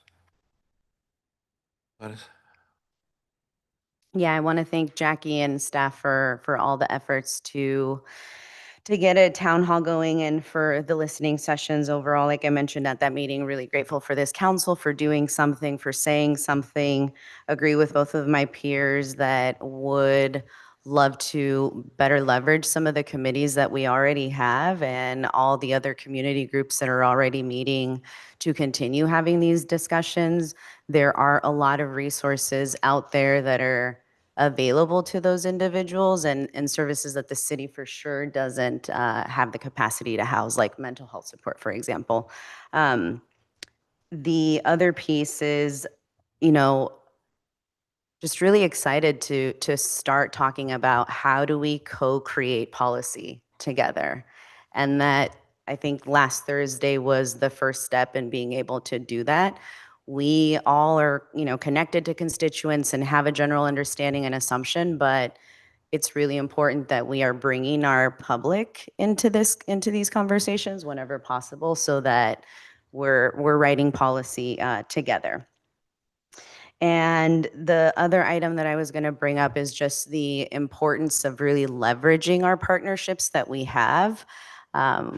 You know, we could all visibly see in the crowd that we did not have a lot of Latino representation, which I think we all expected to do so. But as we message this, could we have taken opportunities to message more with our community partners to ensure that we are inviting? And even if that meant one of us creating a video like, hey, you're invited, we'd really like to invite you, whatever it may be, so that folks continue to want to engage with us and to understand this is an opportunity. So I look forward to future community engagement framework conversations where we can talk about what town halls or community engagement looks like, or outreach in general in the future, because I think it's really, really important. So thank you.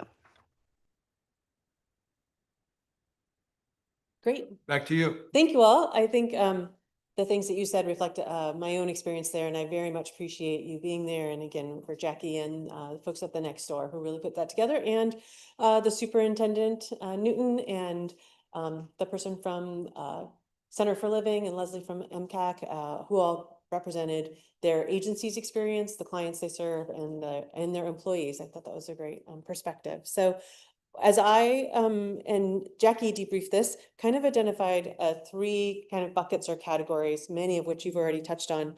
And I think the first one, I have Janet's comments here as well. So I had a chance to go over them. And there's a number of comments about just wanting to connect to city council more directly. So I think that is one of the action items we can think about. Could be chances to meet people on Zoom or in person or in places around the community, making you a bit more accessible, though thinking about what that might look like. I know Councilor Cavallari has at times mentioned office hours.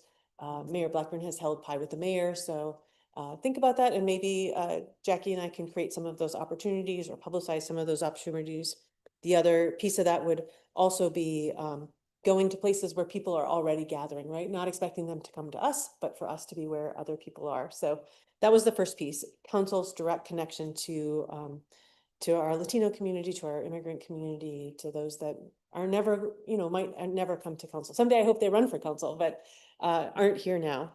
The second was to connect with organizations who are doing the work. We are not the social service providers or the legal experts or the mental health experts. And so really looking for ways that we can support them. And that can be through council's presence, by serving on their boards, by, you know, approving letters of support for grants that they make, you know, hearing from folks. You know, certainly we can invite them in to do formal presentations, but also you in the community talking to people that you know who work or are on boards for nonprofits, providing personal support, you know, in your own personal life if you choose to. Or, you know, coordinating, as just said, meeting with folks, finding out what they're doing and where we can be helpful. And then also could be financial support if the city chose to do that under the emergency order. And I think the other piece that Councilor Rivera said to me earlier today was just a who does what.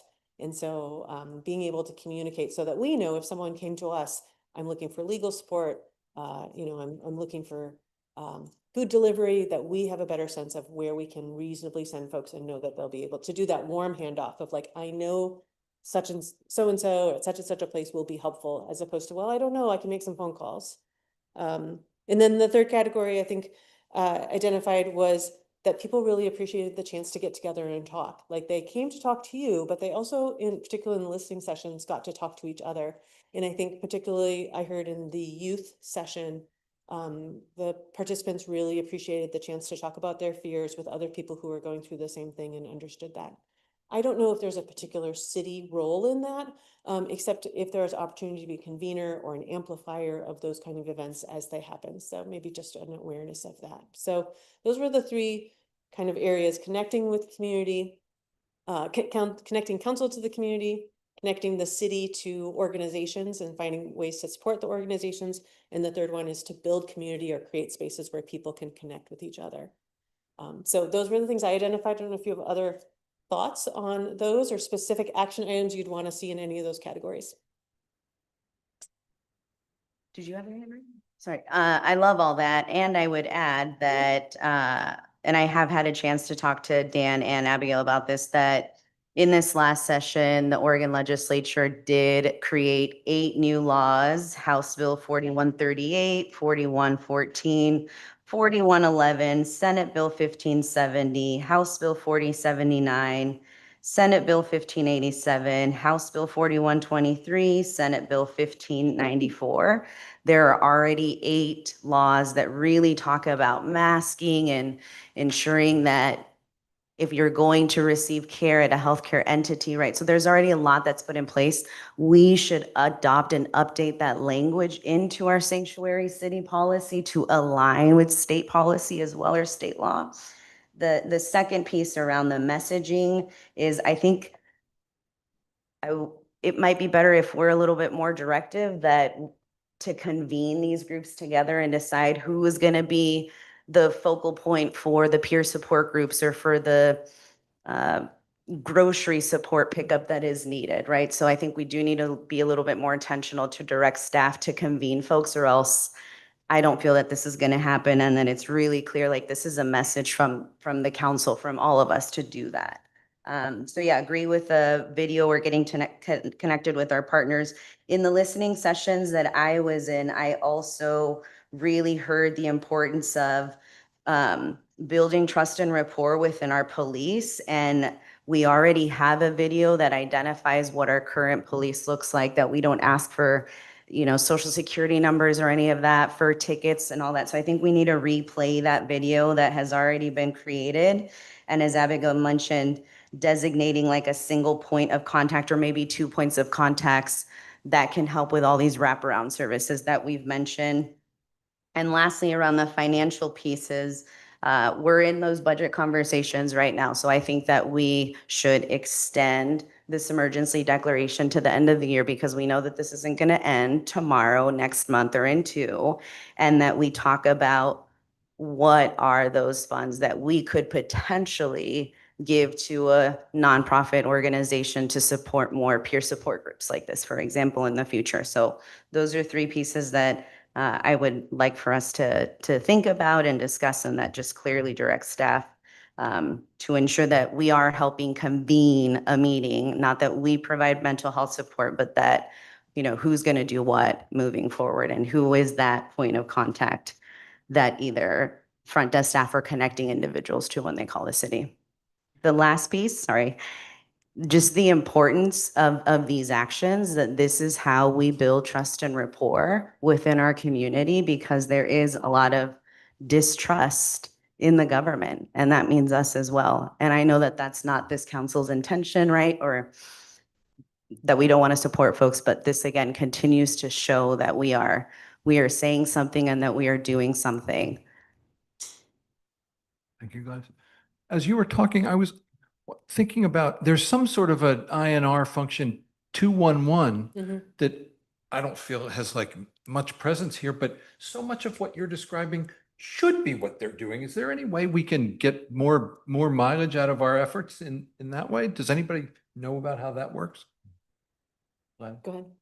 My understanding is that those resources are not up to date to what is here locally. And so I think it's better for us to work directly with the partners that provide these services, and that, again, we have an organization that's connecting and with these wraparound supports because that has historically not been kept up to date. And given all the financial constraints that the state is in, I don't think that's improved.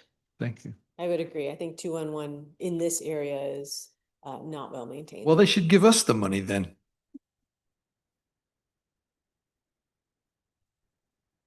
I think I also want to appreciate those of you who brought up the framework, because that has, as you know, Jackie had started a framework. She's, I think, met with each of you about what you'd like to see in an engagement framework.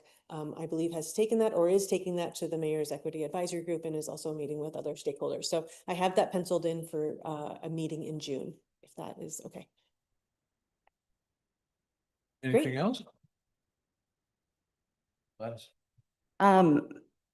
Maybe we can chat some more offline, Jackie, because I think I would love to either go with you when you go to the mayor's group or have another follow-up conversation specifically about the engagement framework, please. That would be great, because it's the framework is, would be helpful for this issue, but is not specific to this issue. And so we want to be thinking about all the ways that the city, you know, engages with the public and seeks input. So that'd be awesome. So I think I heard as, kind of some action items were continue work on the framework. Take a look, and I'll lean on the city attorney to help me with this, is to review the new laws that were passed by the state legislature and which of those might impact the city, and then perhaps bring you a updated resolution if appropriate. Sounds like some of them are not city specific. They're not for local government, but from hospital or school districts, but certainly we can take a look at what may be involved with us. I think we'll work on a video. We can work with our community partners on that, and then just look for opportunities where we can either convene or attend or support organizations that are meeting. And then after we finish the budget conversation, this is what I heard from Councilor Rivera, so I'm checking in with the rest of you. After we finish the budget, look at potential for financial support. Did that sound, did I capture that? Anything else I'm missing?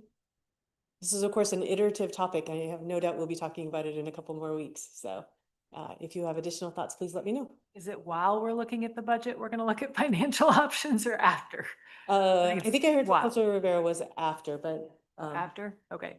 just when we have a sense of where we are. Yeah, I think, yeah, when we understand like where we are, then when we bring this back up, then Chris will tell us, hey, there's X amount of dollars that you have. I know you gave us a grim picture last There's just a week, blank but checkbook. right, like here is what you could potentially give. These are the funds that you have available. Super. Thank you all. We'll keep working on these things. I appreciate it. Great. Update on council work plan? And Mayor, I need a minute. I forgot to give the PowerPoint to the city recorder, so I'm going to join the meeting by Zoom on my laptop. So talk amongst yourselves. Thanks. We do. I see that you have Teddy Grahams.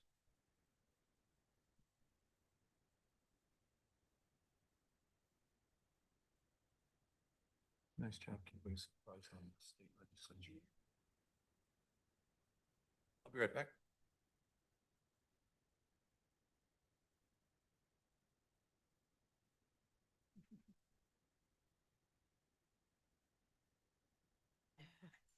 We're the best. Remember the swirl bands they had? Those were the best. So good.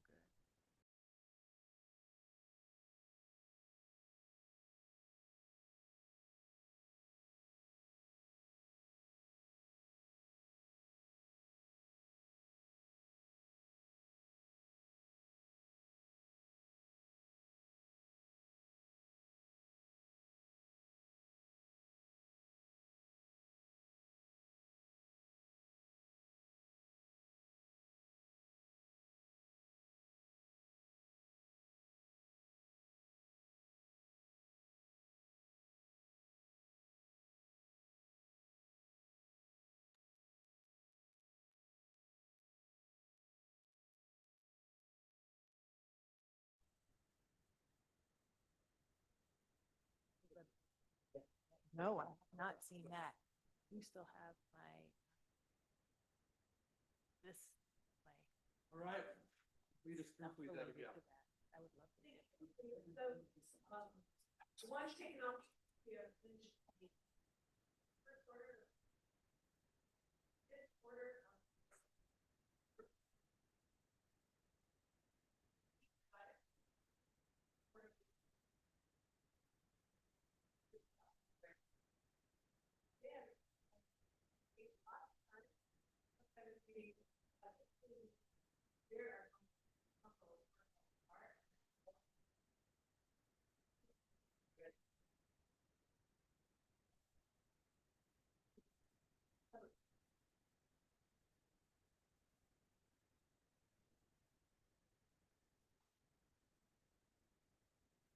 Tons of questions.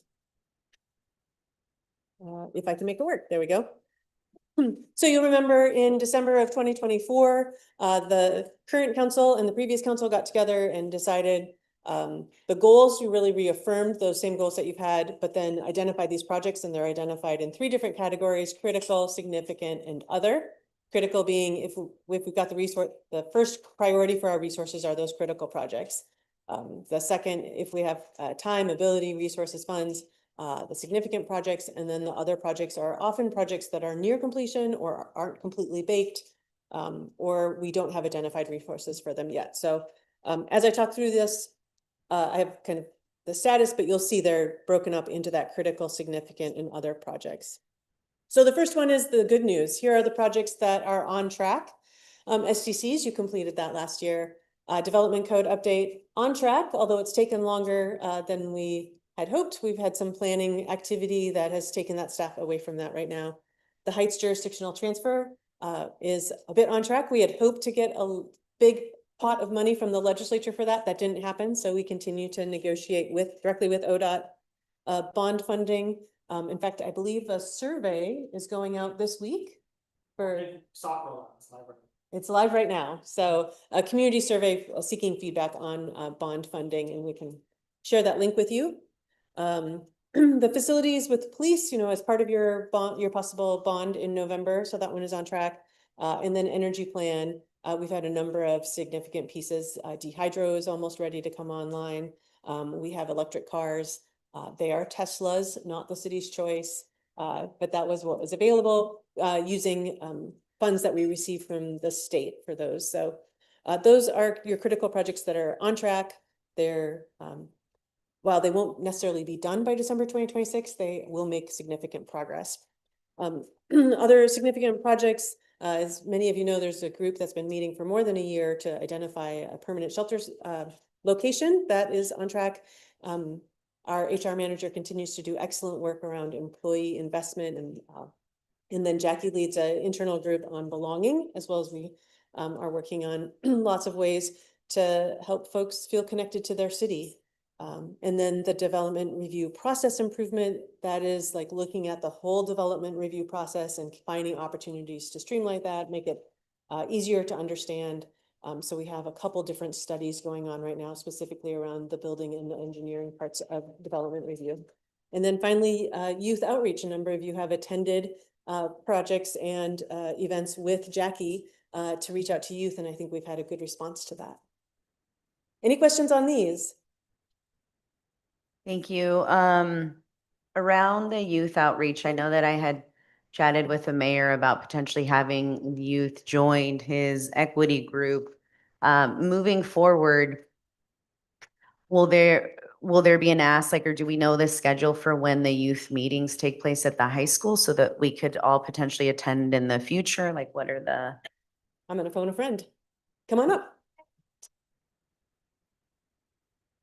Yeah, I think every time that we've had an opportunity pop up, I have reached out with an invite. They've all been at the exact same time, which I understand may not work with everyone's work schedule because it's during their WIN period at school. But I'll continue to let you guys know as more of those opportunities arise. We did invite folks to the Mayor's Equity Advisory Group, and we do have a high school student who's planning on joining us at our next meeting. So we're really excited about that. And yes. When do they typically take place? Was it like a Wednesday at 10? It is Tuesday from 9:50 to 10:20. Tuesday. And we have been asked to just go and during this period, just go to the library and set up like like a council kind of office hours. But I need to work out how that works exactly because lots of students are with clubs. So I'm not sure like exactly how that works. But that one we might have a little bit more flexibility. Is there one coming up for the month of May, for example, where? I don't have one quite yet. We are getting towards the end of the school year, where students are really, really busy. Yeah. So we might have a little bit of a lull and then pick things back up in the fall. I've been in contact with 2 other groups, so we're trying to get in on their schedule, but it's only a half an hour once a week, and so they have other things going on too. No, I hear that. If there is one for this month and you know the date, like, please let me know and I'd be happy to. I have a high schooler, and so I'm happy to go to school with him, even though I don't think he'll like that, but I can do that. Okay, yeah. Thanks. I'll try and get one on the books for May. Any more questions about that? Oh, yeah. I just want to tag on to that and the youth thing. I know some folks that are participants in the Scouts, and it's been communicated to me that they might have an interest, and it might be it's younger than the high school level, but it's still youth in our community. Yeah. So I'd be happy to connect them with you if that's okay with That'd you. be great, yeah. But, they've been told to come to one of our meetings if they're waiting for one that's not going to be 4 hours long. So thanks. Yeah, that'd be great. Great. Do we have any like estimated time when the jurisdictional transfer might be done? Microphone.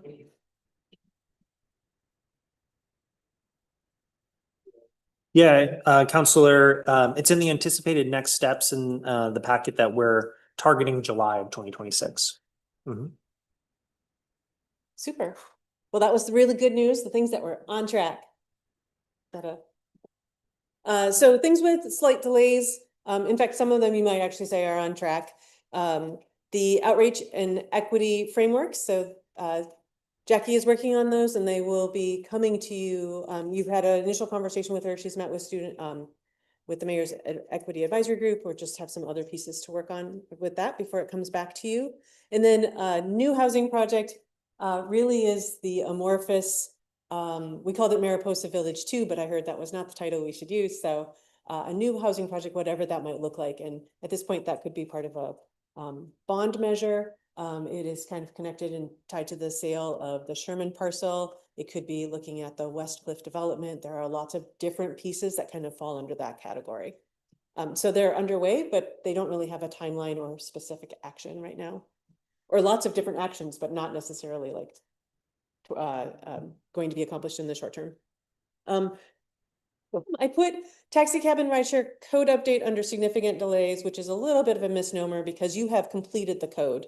Where this sits is we have had some conversations with Uber last year, and then early in 2026, they objected to the fees that you adopted, even though they were fees very similar to another city we had modeled against. And so we kind of lost track of Uber and have made contact with Lyft, but not with the right department, and keep getting kind of bounced around. So we have done the regulatory work, but I anticipate at some point coming back to you with some fee information once Uber, Lyft, or other transportation network companies re-engage with us. So I'm sorry that's been taking so long. And then just the other projects here with slight delays, the Columbia River Historic Highway. This is, I'm trying to remember, it's a ODOT TGM, Total Transportation Growth Management Grant, which is on track, but ODOT is a little bit slow in their evaluation. I believe they have selected a contractor for this, but it's a little bit slow going, so, which we knew going into it, but it's taking longer. And then the Columbia Cascade Urban Renewal District closeout has been a goal for a while. That is simply waiting, I think, until we find the final number for the stormwater project. So you might remember the waterfront stormwater is such a massive project that we've designated some of the downtown urban renewal funds for that. We're waiting to see how that pans out before we make next steps on the actual closeout of the district. So those things are on track, but they are slower than your impatient city manager wants. I have a question around the taxi cabin and ride share. So I do see Commissioner Moretti here, so would love to, are we at some point gonna have a conversation with the county to adopt the code that has already set in place? One of the pieces that I learned is, Hood River is really small. We have a really small That's right. demographic, but with the county, that is more feasible for them to come and join. And so I'm really curious, like, we already have a code that's been adopted. Are we gonna have a meeting with the county at some point to say, can you just adopt our code, or how are we gonna move forward with that? So that hopefully that is what brings transportation networks Yeah. to Hood River. And there's definitely County. a piece when I have connected with them is, the city is, 8,000 people, but in the summer, it can be a lot more than that. And the county is 35,000 residents. What we talked about with the county administrator earlier in this process was when we were finished and we had the wrinkles worked out, that they would create some kind of reciprocity so that they would recognize those who had been licensed under the city's code. So not necessarily that they would need to adopt our code, because if we made changes, then they would also have to make changes, but there could be some kind of reciprocity agreement. Now, that will be up to the county attorney and the city attorney to figure out those details if that's the right approach, but that was where we were headed previously.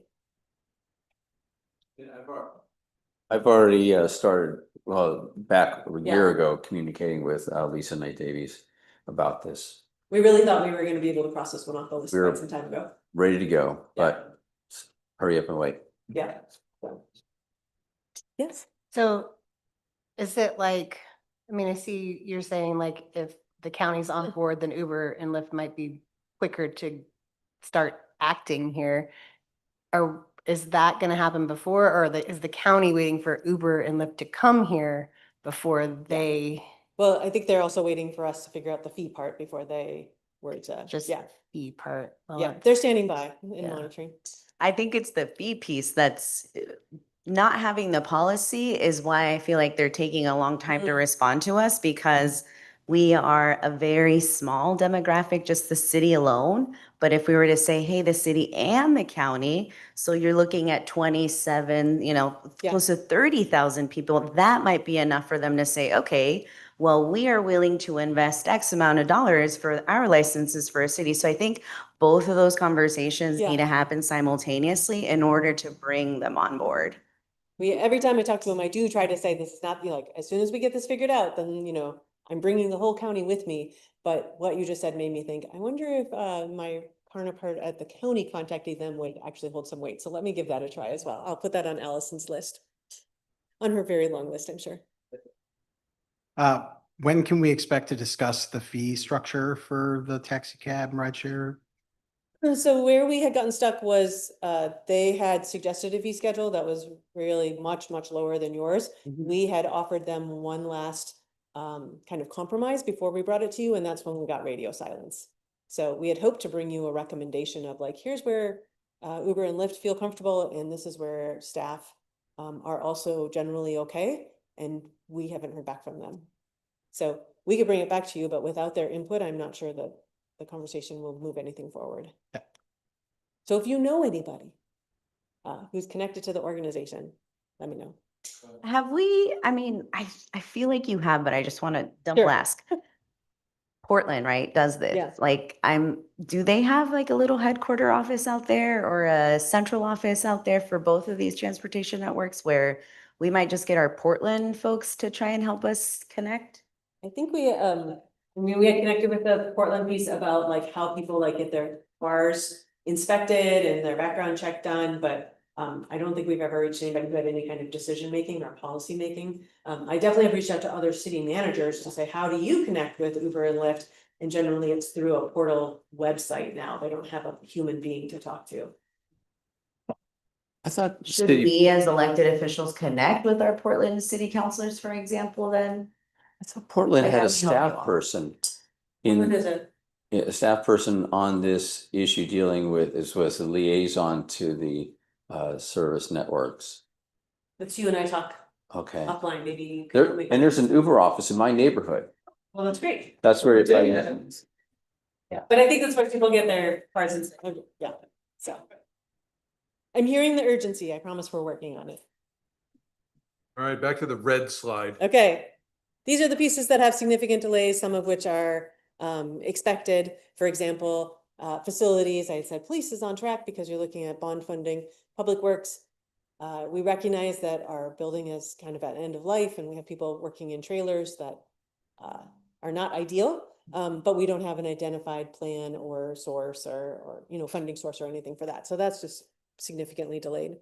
Other ones, infrastructure to enable housing. I believe this was a thing for Public Works to kind of take their CIP, their capital improvement project plan and their master plans, and to really integrate into what infrastructure do we need for housing. And so that's just work that we just need to sit down and do.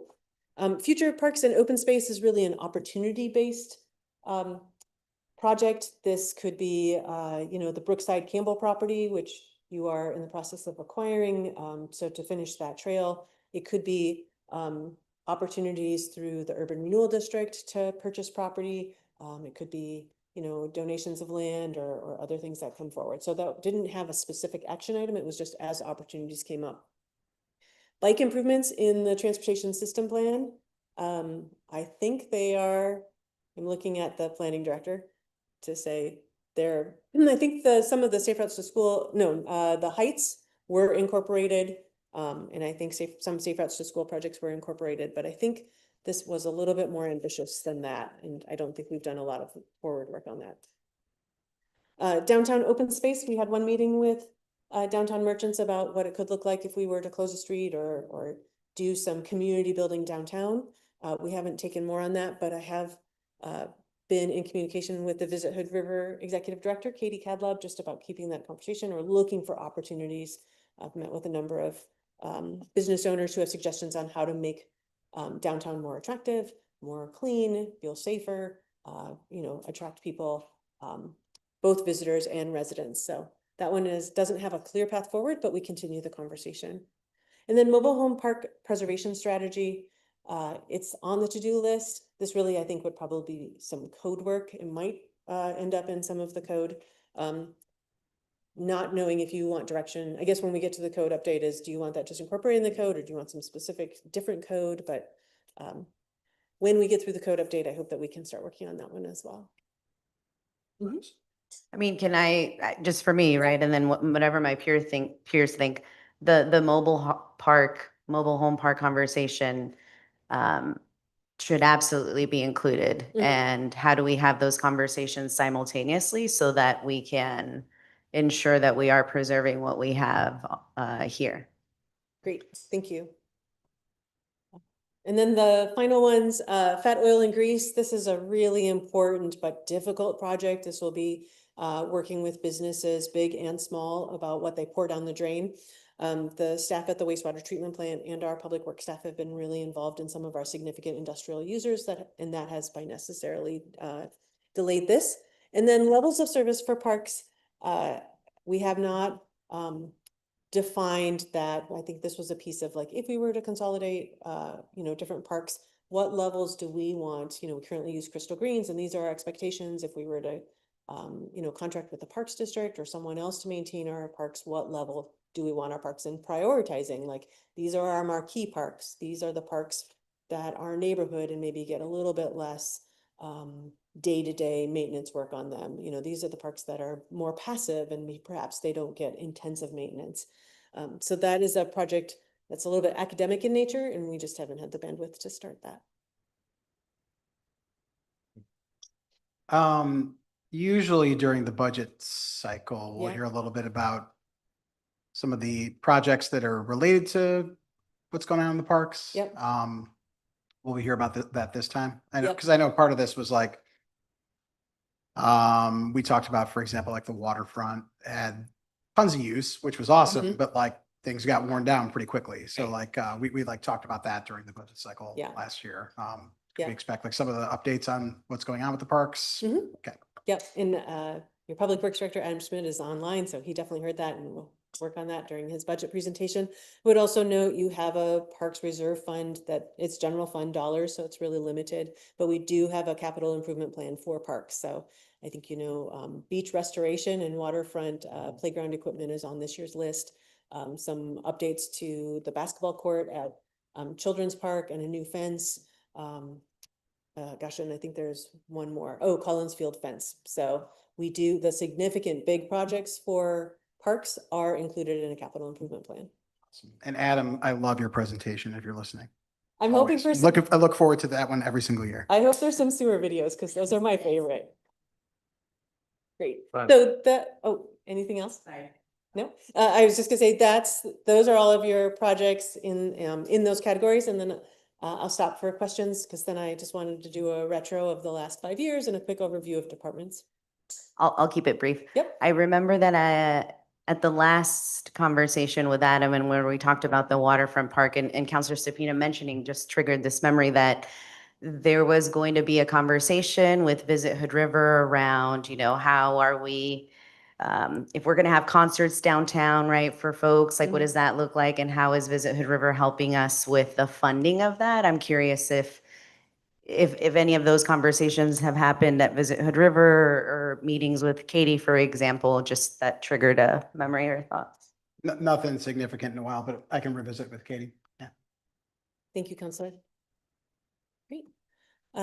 As I mentioned, many projects take way more than a year or even 2 years to accomplish. So I thought it'd take just a minute to recognize things that have been on the plan in the last 5 years and have reached completion, because often they can fall off your list, but they're still underway. So for example, Dehydro is not on your list this year, but staff continue to work on that piece, and we hope to have it come online fairly soon.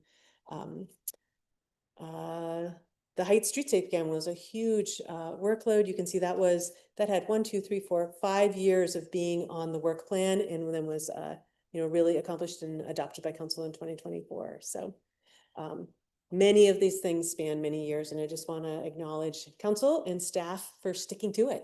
It's really easy to get distracted by other things, but these things take time, and I really appreciate all of your work.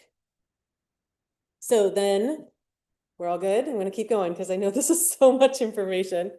Just a quick update on by department, things that are not on the work plan, just kind of the day-to-day work or kind of project work that doesn't necessarily rise to council policy level. So some things you have seen, response to immigration enforcement was not anywhere on anybody's bingo card, but we have spent, and you have spent significant time on that. We updated a new employee handbook, safe routes to school projects.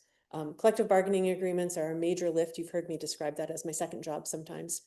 And then, as I mentioned, a building program study and an engineering program, engineering team study. So any questions about admin? I'm gonna keep going. Finance, budget, audit, and then Dehydro, which is such a fantastic project and doesn't cost the city a lot, but it does in funding. But because it comes with a lot of different grants, requires a lot of grant compliance and reporting. I'm really thankful to Chris, who has led an IT and cybersecurity assessment. We're just trying to figure out how that fits into the budget. Might see some big numbers this year. And then franchise agreements, the payroll chains, as you know, we currently have 24 payroll pay checks a year. We're moving to 26 because of new IRS rules. That is a major change for finance and for all of our staff and all of the training that goes into it. And then a utility rate review. We've been doing stormwater, water. We've done water, we're looking at water, so we'll do a comprehensive water sewer storm, all enterprise funds for this next one.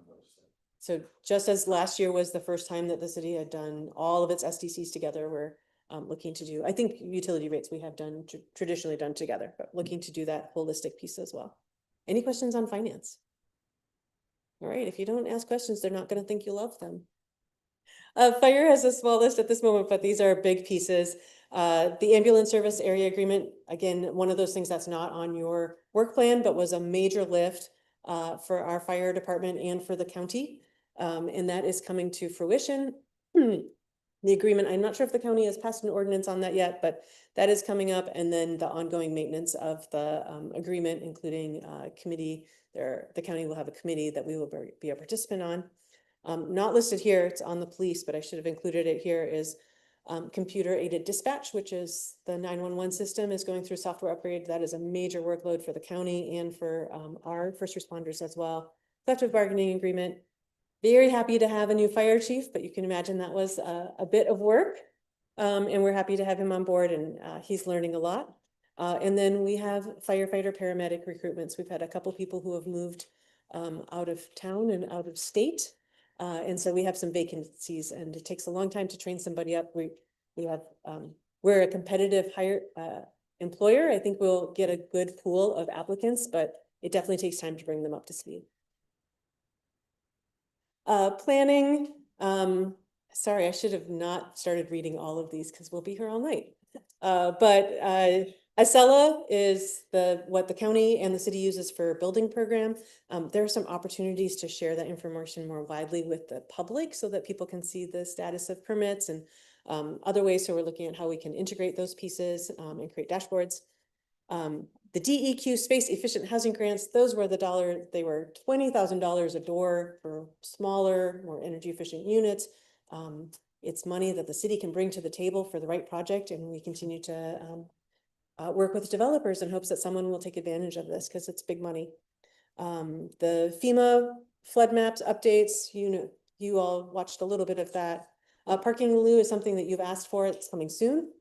Parking program analysis, we're always monitoring our downtown waterfront and heights parking, just where they are and what we may need to do to manage them more effectively. The RV residential option, that's the tiny homes on wheels that just asked for, and we will bring that to you soon.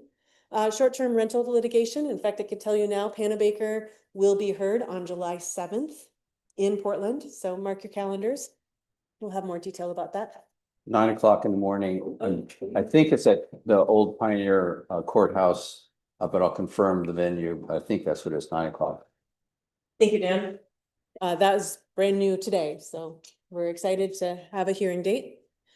Short-term rental and transient lodging tax compliance software upgrades. You might remember we changed to a new software system to make things easier for everybody, but it has been a bumpy ride. Software often is. Planning staff are the city's representative to Tri-County Hazard Waste and Recycling Board. In fact, I believe there's I'll check this and let you all know. I heard on the radio that there's a hazardous waste day coming up in May. So you have to register ahead of time. So make sure to let people know. And then, probably the favorite of the day, Western Hood Sub-Basin TMDL, which is a study we have to do every 5 years. This is about Indian Creek, I believe. All right, on to police. Axon Taser upgrades and implementation. CAD, as I mentioned, computer aided dispatch, that's 911. Lexipol policy updates. Many of those have been about immigration, and I anticipate, the Senate bills or the legislative bills that you just mentioned will be in a future update. We have new vehicles, which I always think like, gosh, we should just drive them off the lot, right? But you don't just buy a police vehicle, then you have to put your equipment in it and you have to, really customize it, got to put the logo on it so people know it's us. It is a real workload to replace those vehicles. Patrol recruitment, as you know, we've struggled to keep officers, so recruitment is constantly working.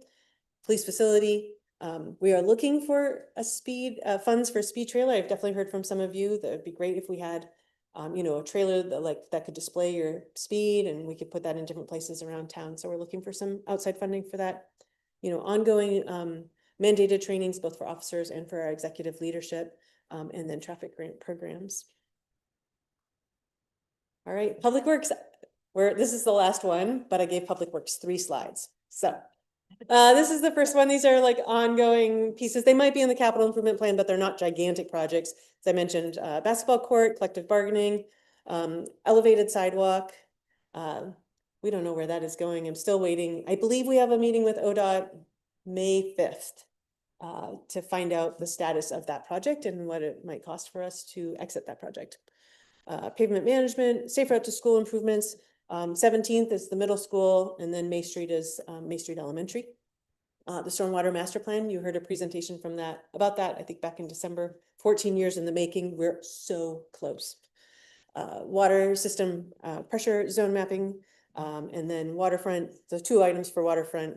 One is the beach renovation. Yes, we have money in the budget to buy sand, and it all blows away playground repairs, and then the waterfront stormwater project, which, as I mentioned, also affects the downtown urban renewal district. Bigger kind of capital projects, all of these are, or almost all of these are line repairs, right? We're gonna tear up the street in front of your house and inconvenience you to replace that pipe that is probably, 50 to 100 years old. So routine, but those are a workload that aren't necessarily reflected in your council work plan. So I don't have dates on any of these, but if you have questions about these, I can definitely ask Adam, or he can jump on. Elevated sewer, that is the sewer that runs along 84. You've known about that project for a while. And then the Hood River Bridge sewer water line relocation, that is an ODOT bridge that goes over the railroad. We run our water and sewer lines on that. And because ODOT is repairing that bridge or replacing that bridge, we have to relocate our pipes. So that one is a project that we did not choose, but we're on ODOT's timeline for that. And the last one, you know how much I love the wastewater treatment plant. And if you haven't been there lately, I would love to, arrange a tour because this is the time of year to go, right? Don't go visit it in the winter. It's way too cold. Big words that I'm not even sure what an anti-degradation analysis is, but we're going to do it. The facility plan that has been completed. I think we're just waiting for DEQ to sign off on that. The mixing zone study, office upgrades, they, just like our city facilities, are really tight. So we're looking at a trailer or an additional building down there for the staff that they house. The primary clarifier repair, and then solid treatment improvements. All right, and then my last one here, urban renewal. I think Will does a great job of keeping you in the loop on these pieces. So we're looking to sell the Sherman property. Development strategy for Westcliff, you approved a contract for us to study whether we can bring sewer to that property. Bond projects, which I just said the community survey went live this week. The moderate income revolving loan program, which you just took another action on today. Wow, this feels so up to date. The West Side District, the modest housing construction incentive. This is to really bring the multifamily and smaller homes, make them even with the larger homes. And then Mount Adams roundabout design and permitting, trying to slowly move that project forward. And then Heights jurisdictional transfer we talked about, and then the big open house we just had a couple of weeks ago. Thank you for those of you who went. It was really well attended. Just about Taylor Avenue and just the ABC streets and what the vision might be there. And then the waterfront closeout, as I mentioned. Those were all of the projects. So just I'm exhausted just thinking about all of those. But here's, what you have on your work plan, and then a little bit, always think of the iceberg, right? You got this on the iceberg, and then down below is all the other stuff. So just wanted to give you an update on where we were, answer any questions you might have, or any other action you wanted to take based on this. Remind me when we will receive go back one slide for Westcliff, that report, the strategy. May. May, okay, thank you. Just a typo, in honor of Ben, it's not the Taylor Ave bike in bed, it's the bike in bed. We're not gonna be improving any beds. Place, a bike in bed. In bed, that does sound fun. Thank you. Thank you, Abigail. It's so easy with all that's happening, to forget all that's happening. Great, thank you all. And thanks to the staff who make it happen every day. So while it looks like we're near the end, we have 3 executive sessions. So we're going to take a little break, and then we're going to finish out our agenda.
All right, we're going to start again, y'all. Ready? City manager comments. Oh, you're right. I went straight to the executive session. Let me see here. My comments today are, you already know about Pan Baker on July 7th. You know about the bond community survey that is on the line. We have a budget meeting on Wednesday, so please send your questions, anything you've got ahead of time so that we can respond in writing and get that sent out to folks. I'll also note that we will, I think tomorrow morning, we'll try to send you, we received a couple letters from different agencies also asking for funding from the city. So we want to share that with the budget committee. We'll get that shared out in the morning. And then thanks to those of you who could go to the Big River Community Land Trust ribbon cutting. That was really special and felt really great to see that project come to completion. So those are my comments. Gladys. You're getting to meet the owner. I think that was really incredible. Is New occupant. you know, we see it come here, but to walk through it and to see the homeowner present. His name is Brandon. He was really cool. We both like Star Wars. That was just incredible. It's just this full circle moment, and like we did that, you know, through partnerships. Like we all did that. It took a really long time. And it just, I don't know, I felt like really hopeful, like we can continue to do more and more. And they did, Big River Land Trust did have the 42 unit display of like what it would look like. So yeah, like onward. Thanks. Committee reports, Anna. Nothing from me. Gladys. Yeah, give me 1 second. Okay. The county is having, Planning Commission is having conversations around the 49,000 square foot Amazon package delivery center at the Lower Handle Mill. Written testimony has to be submitted no later than 5 p.m. on Wednesday, the 29th, and it has to include appeal number 26-0035 for any individual that wants to give any written testimony for the Amazon Packaging Delivering Center. The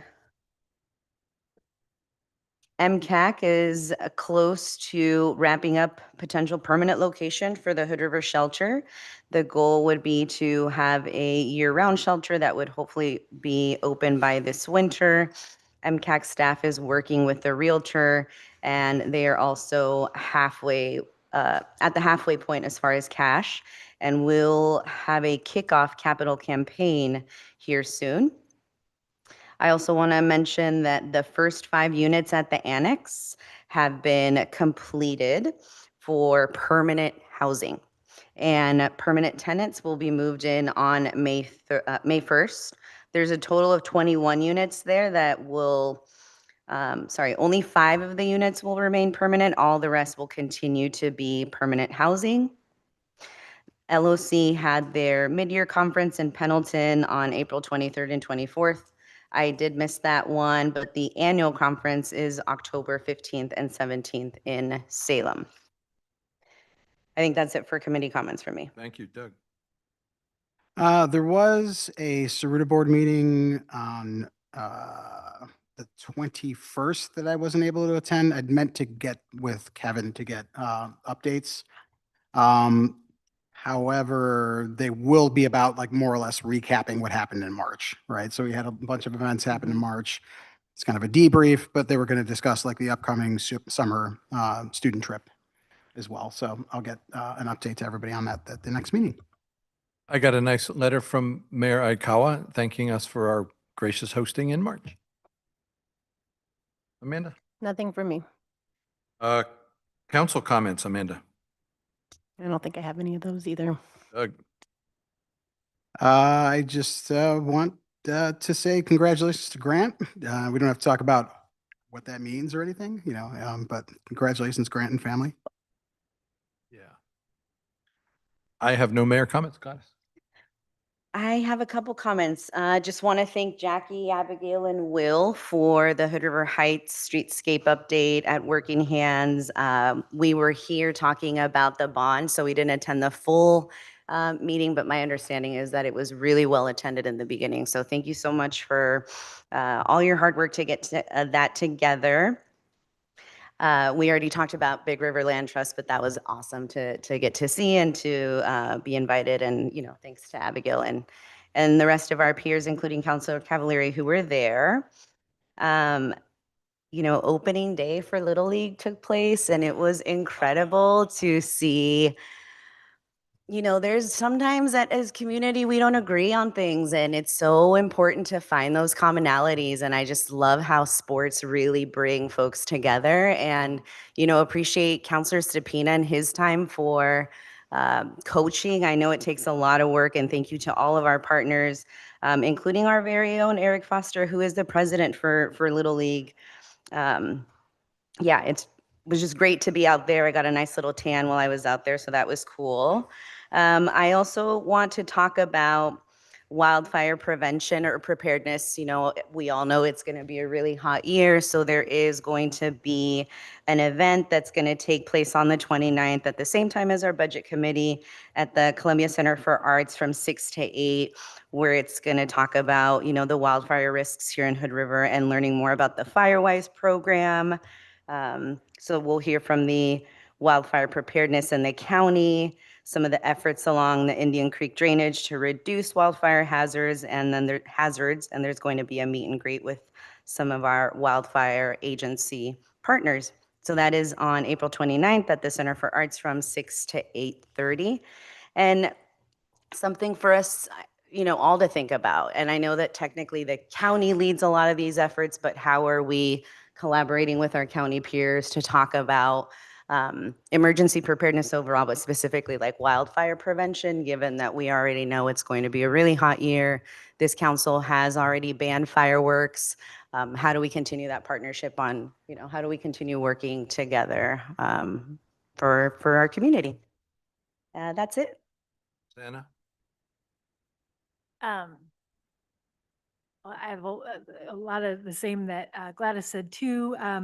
It was a really busy couple of weeks since our meeting on, I think our last meeting was, I don't even remember, but just to name a few was the April 16th MCAC Supporter Appreciation Tour at the warming shelter. That was really amazing.